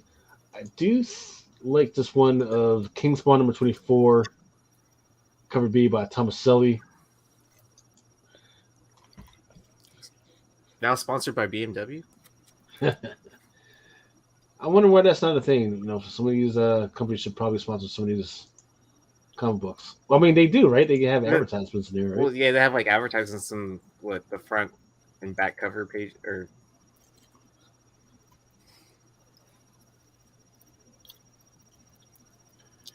Let's see, Moon Knight, City of the Dead, number 1. That one's coming out. That's going to be the first appearance of Scarab, right? Scarlet Scarab. Scarlet Scarab, yeah. And it even says it right there, the debut of the new Scarlet Scarab. So there's no secret. Whoopie-doo. We fucking know it's coming. People ordered hundreds of thousands of copies. There's a store exclusive out there, Virgin, of that cover right there. Yep. So it's like, it is what it is. Let's see. I'll check later and see if the Scotty Young has been selling. I got that one, I think. Do you have the original one or the new one that's coming out? One that's coming out. Noctera. That's still a title? Yes. Bull Boys, number 1. Oh, yeah. We know that one's going to sell. It's sold out. It's sold out. Mm-hmm. So, yeah. Dirty motherfuckers. Not just dirty. Ain't no chicks buying that shit. This is one of my favorite covers of the week. Is this Alan Qua Red Sonja 2023 number 1, just chilling in the bar, but after having quite a fight. Well, actually, I'm not sure if it was a fight or if everybody's just fucking passed out and fucking drunk. Actually, it was a fight because he got several daggers stabbed into the motherfucking cell. Little girl in the green dress looked like she ready to continue.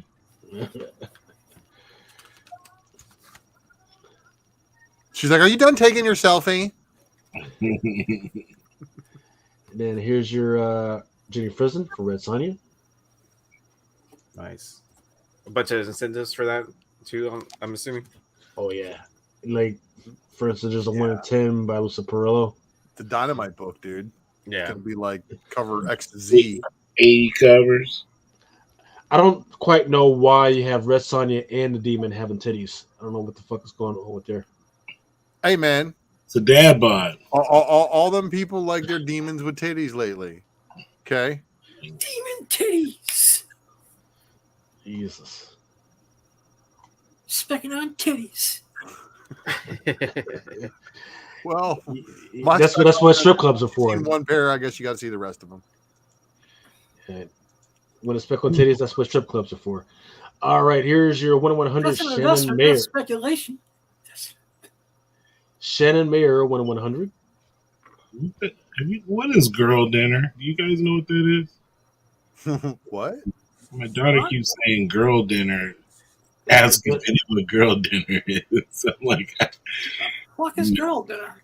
I don't know. It's dinner for just girls, right? One up myself, so please. I don't know what she's trying to get me to say.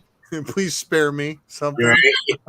Do I want to Google search this? Yeah. And then she's up there laughing now. So yeah, it must have been I got you. I don't know. Oh, it's a thing on TikTok. Oh, that's what it is. That's what I figured. Scrapper number 1. Shit kicker and bullseye number 1. Okay. Oh, it's a trend that's been accused of glorifying eating disorders. Yeah. It sounds more like that's dark, right? My daughter's dark for sure. Yep, Sirens of the City number 1, 1 in 10. Okay, so even though I've already got this fucking thing. I got this one like a week ago.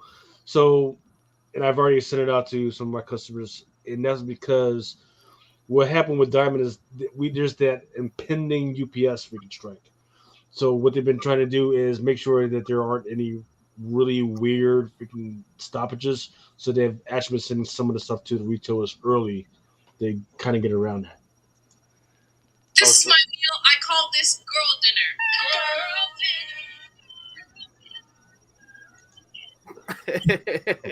Okay, go on. Something is Killing the Children, number 31, 1 in 100 by Tedesco. And there's also a 1 in 75 by Jenny Frizen.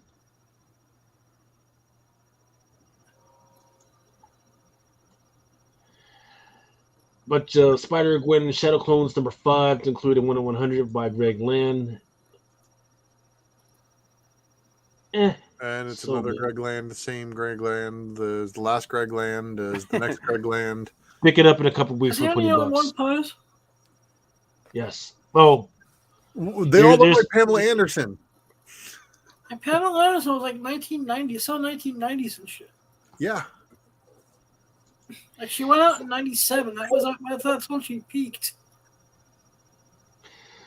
Star Trek Day of Blood, number 1, cover A by Ward. She peaked when I was in high school. And let's see.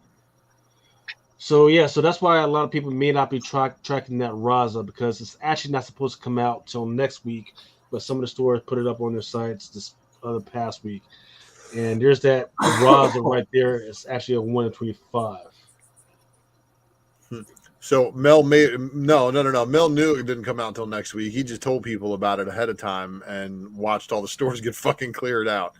So shout out to you, Mighty Mel B. Testify. I love how he gives us like a 10-minute head start. I mean, like I don't even have my fucking credit card loaded. What you mean 10-minute head start, 20 minutes to go? Shit.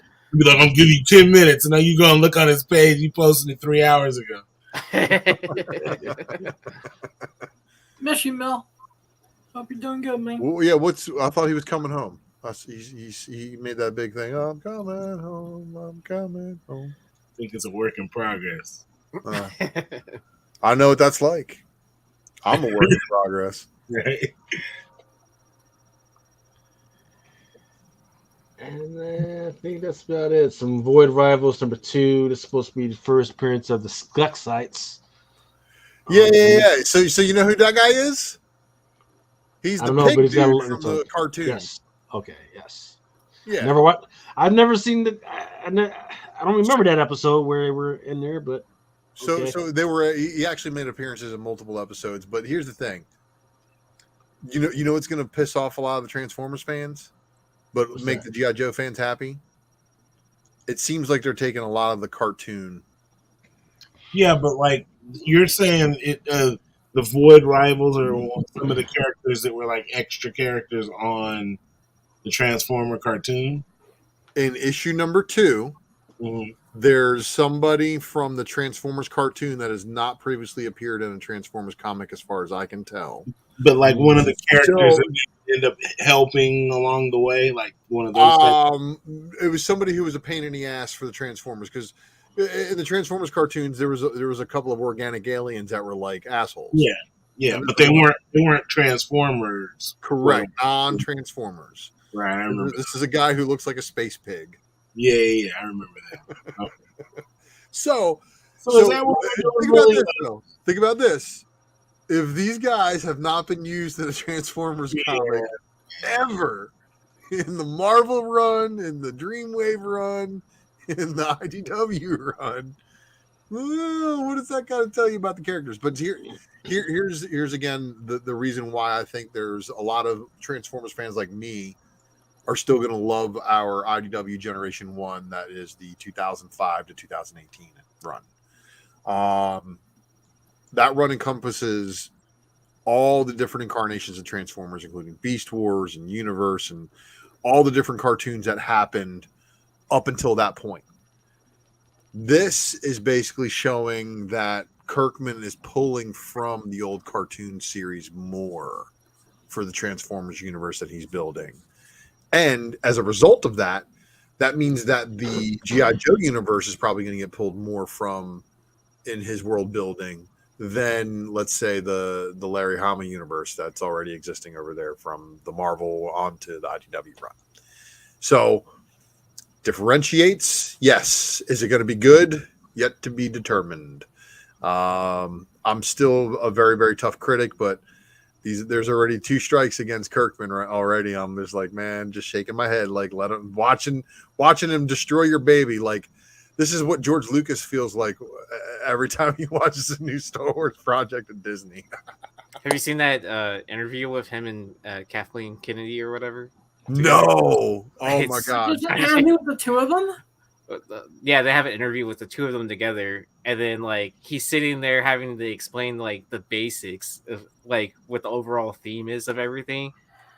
Like I caught that clip of it. I didn't watch the whole thing, but man, like, yeah, it's worth. I'm gonna have to look for that now just to see. Yeah, I have to look for it. It's I don't know how recent it was, but it seemed like it was pretty recent. So he's like, you don't even get Star Wars, do you? Well, but he said it in a very George Skywalker. but a very George Lucas way of approaching it, right? A very Lucas way of approaching it, which is the Kirkman method can work on certain stories, but if he's going to go straight into world building off the G.I. Joe and Transformers universe off of the animated series that we saw, it's going to make things a little fun, but not for everybody, I don't think. Yeah. Okay. So here we are with Void Rivals #2. They decided to do a 1 in 50. Lotte. And Tula Lotte. And as much as I love Tula Lotte, I don't know if the Skeksis are enough to push it. Or this is maybe her worst that I've seen over the years, because she does some amazing work, but this is not it. I figured out who the Void Rivals are. It's Daft Punk. Mystery solved. Round and round and round. You know, they broke up in our reality so that they can get together in the Void Rivals. Well, didn't they get back together? Yeah, they got back together. Yeah, they got back together. Like literally this week, they put out a video. Oh wow! What? Yeah. They want to perform in their spaceship so they can go back to the planet of the Las Vegas War. In their last Daft Punk video where he blew his buddy up. It's pretty messed up. Yeah. Wild's End number 2, 125. I am very interested in how the story is going to freaking go. And it was something about Bjorn Brins. Some X-Men Red 13 is coming out. Yeah, check that out right there. I was gonna say, who's that? Rasputin, Hellfire Gala variant. She thought that she could fuck you and fuck you up at the same time, man. Mm-hmm. Death by Snoo Snoo. Nice. That's what all real men want. We want death by Snoo Snoo. Keep that Snoo Snoo to yourself. And that's. I'm sorry, my hands are all scorched from holding on to suns with them, no gloves. Right. I have barely any feeling left. Trying to hold them from nothing. You've never played with a sun? It's awesome. Nuclear. Okay, Icarus. All right, well that's all I got, man. Was there anything else you guys wanted to talk about? Ocha, you've got your show tomorrow. You said 1 p.m. or well, there's a special event happening at 1 p.m. The show for the secret variant is going to be happening sometime around 3. So maybe I can get the special event done, get some lunch, and then get the secret variant done, and then go to work. Okay. But I'm hanging out with the kid tomorrow. Wife's going out. So it's pretty cool.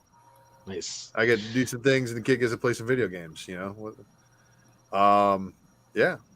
So Ultrabox. Yeah.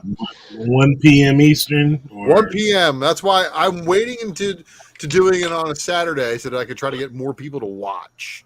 And that's why I also put up the notification already. It's out on my channel. Go to the video, put the notification bell on, notify me. If you're not a subscriber, well, I don't know what to tell you. But I watch the subscriber number go up and down all the damn time. So I know when their people are leaving and coming back. That's fine. Remo, you got anything coming out this week? Yeah, the sun. It's about to be like 90, 100 degrees out here. Trying to avoid it. It's 79 degrees at night here finally for the first time in a while. It's like it's about that right now, about 70-something degrees. Jeez. Oh man, when it hits 70 degrees, I got to break out the hoodie. You guys got it. You guys are used to it. We're not used to it like that. We're used to it. We're used to like it's cold, man. 68. 70 is cold. I agree with that statement. 68. Weird Florida heat weather and Texas heat and 68 to 72 is perfect. I mean, I'm just glad we're out of heat advisories now at this point. We had some rain last week, but it is hurricane season. Yeah. Fuck that, man. Yeah, but I mean, driving through a tropical storm, that's just like a Thursday, right? Well, it was actually a Friday morning, and the passenger wiper on my 2015 Q7 decided to eject itself in the middle of the rainstorm, so that was fun. Sounds like a lot of fun. 94,000 miles. It said I had enough. Checked out. Interesting. Adam, what you got going on this week, brother? Just Awesome Sauce Radio Tuesday night 9, Wednesday at 8. I don't think I have any guests this week. So not sure what I'm doing quite yet. And Thursday I think I'm doing Whatnot for my first time in a while. And pre-production on Project Pegasus 2. So that's going to be a blast. And I got to still write you a check for your cut of the money for coming up with the name of Project Pegasus, because I guess you, he's like, I want no credits in that. I did want my cameo, but what they wanted me to do for the cameo was absolutely fucking ridiculous. My asshole was never going to recover from that shit. So And you're like, I enjoy sitting too much. I can look, but I don't even want to know. you know. yeah, some things are just best not. Have you ever heard of a video that's not fit for a red tube and fucking porn? And No.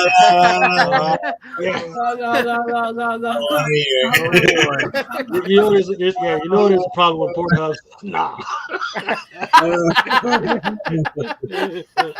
And then you know, and knowing is half the battle. Shit. Aaron, what you got going on this week, brother? I will be making a special guest appearance on How May I Help You tomorrow night. Oh. Yeah, so that's why I've been semi-quiet tonight. I've been sitting here pricing out basically like a short box that I've pulled for. So, but here's a little sample. Prowler number 1, second print. So that's just a little something that I'm just... You go ahead and sit that off to the side for your boy. You should be like, I did a preview video. You should be surprised how many people are actually like hitting me up on the side, being like, "Hey, do you have that?" Like, it's like, how many copies do you have? So real quick, do people not know that's not like the same Prowler? I have no idea. I'm about to look up what prices are right now. Well, that Prowler's not the same Prowler as Uncle Aaron. Yeah, that's a different Prowler. That's a Prowler that gets cloned and dies. It's the other Prowler. You trying to kill his cell? Not trying to kill his cell. Just one of those things. People don't know who people are in the Marvel universe no more, man. People don't read comics. They just sell them. There's inside stuff in these books. Wait, just pages? There's more than just pictures in here. There's words. There's words. It's a rare book, though. No, the second print's definitely low order. So. All right. As for myself, I've got no prize podcasts that I got to knock out in 2 hours, so I got to get on out of here. I will be on the Whatnot special. It starts right here, as well as on the Comic Crusaders channel at 10 p.m. Eastern time. You can either watch it on Mail Show, or the video is actually quicker if you watch it on Comic Crusaders YouTube or the Twitch. I think the Twitch is actually the quickest.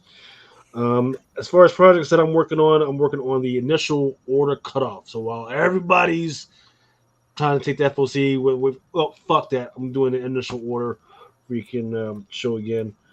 Other things that I'm working on is I'm looking at the top comics from 2003 from 2021, broken down by year, also broken down by publishers. And don't forget that I did mention some of the books that I'm doing a power hour for, so there's like 50% as far as the incentives. So that means you'll still get all the books plus the incentive, 50% off for some of the DCs and the Cinescope books. If you don't feel like going back and watching what that was, just hit me up on my Instagram at Chinton Screens and Cornbread, and I will let you know which ones those were. That's all I got. Everybody, please stay safe. Stay away from that Bud Light, right? And it's not because of any political bullshit. It's because they're giving away. Well, maybe, but it's because it is because here's why. They're giving away a lot of free Bud Light, right? That means that they had to make stuff cheaper in order to give away free shit, which means there's a lot of corners cut off in order to give you your free freaking beer. I'm just gonna put that out there like that. Well, I wouldn't trust Houston Water either. I'm just saying, and I live here. Yeah. And then where that factory is, yeah, I definitely would not trust that area. I don't trust anything other than Kentucky and Virginia moonshine. That's all I got. All right, once again, so thank you very much for everybody freaking stopping by, for hanging out with us for 3 hours. You guys have been freaking awesome. Thanks for behaving this week. Let's see, I'm Joe 47. So he's a Bud drinker. Bud Light is water. Basically, that's why they're giving you the heads up. All right, yes, sir. All right, you guys have a good one. Don't smoke too much. Don't drink too much, and always enjoy life. You guys are out. For each man in his time, his pain, until he walks along the beat.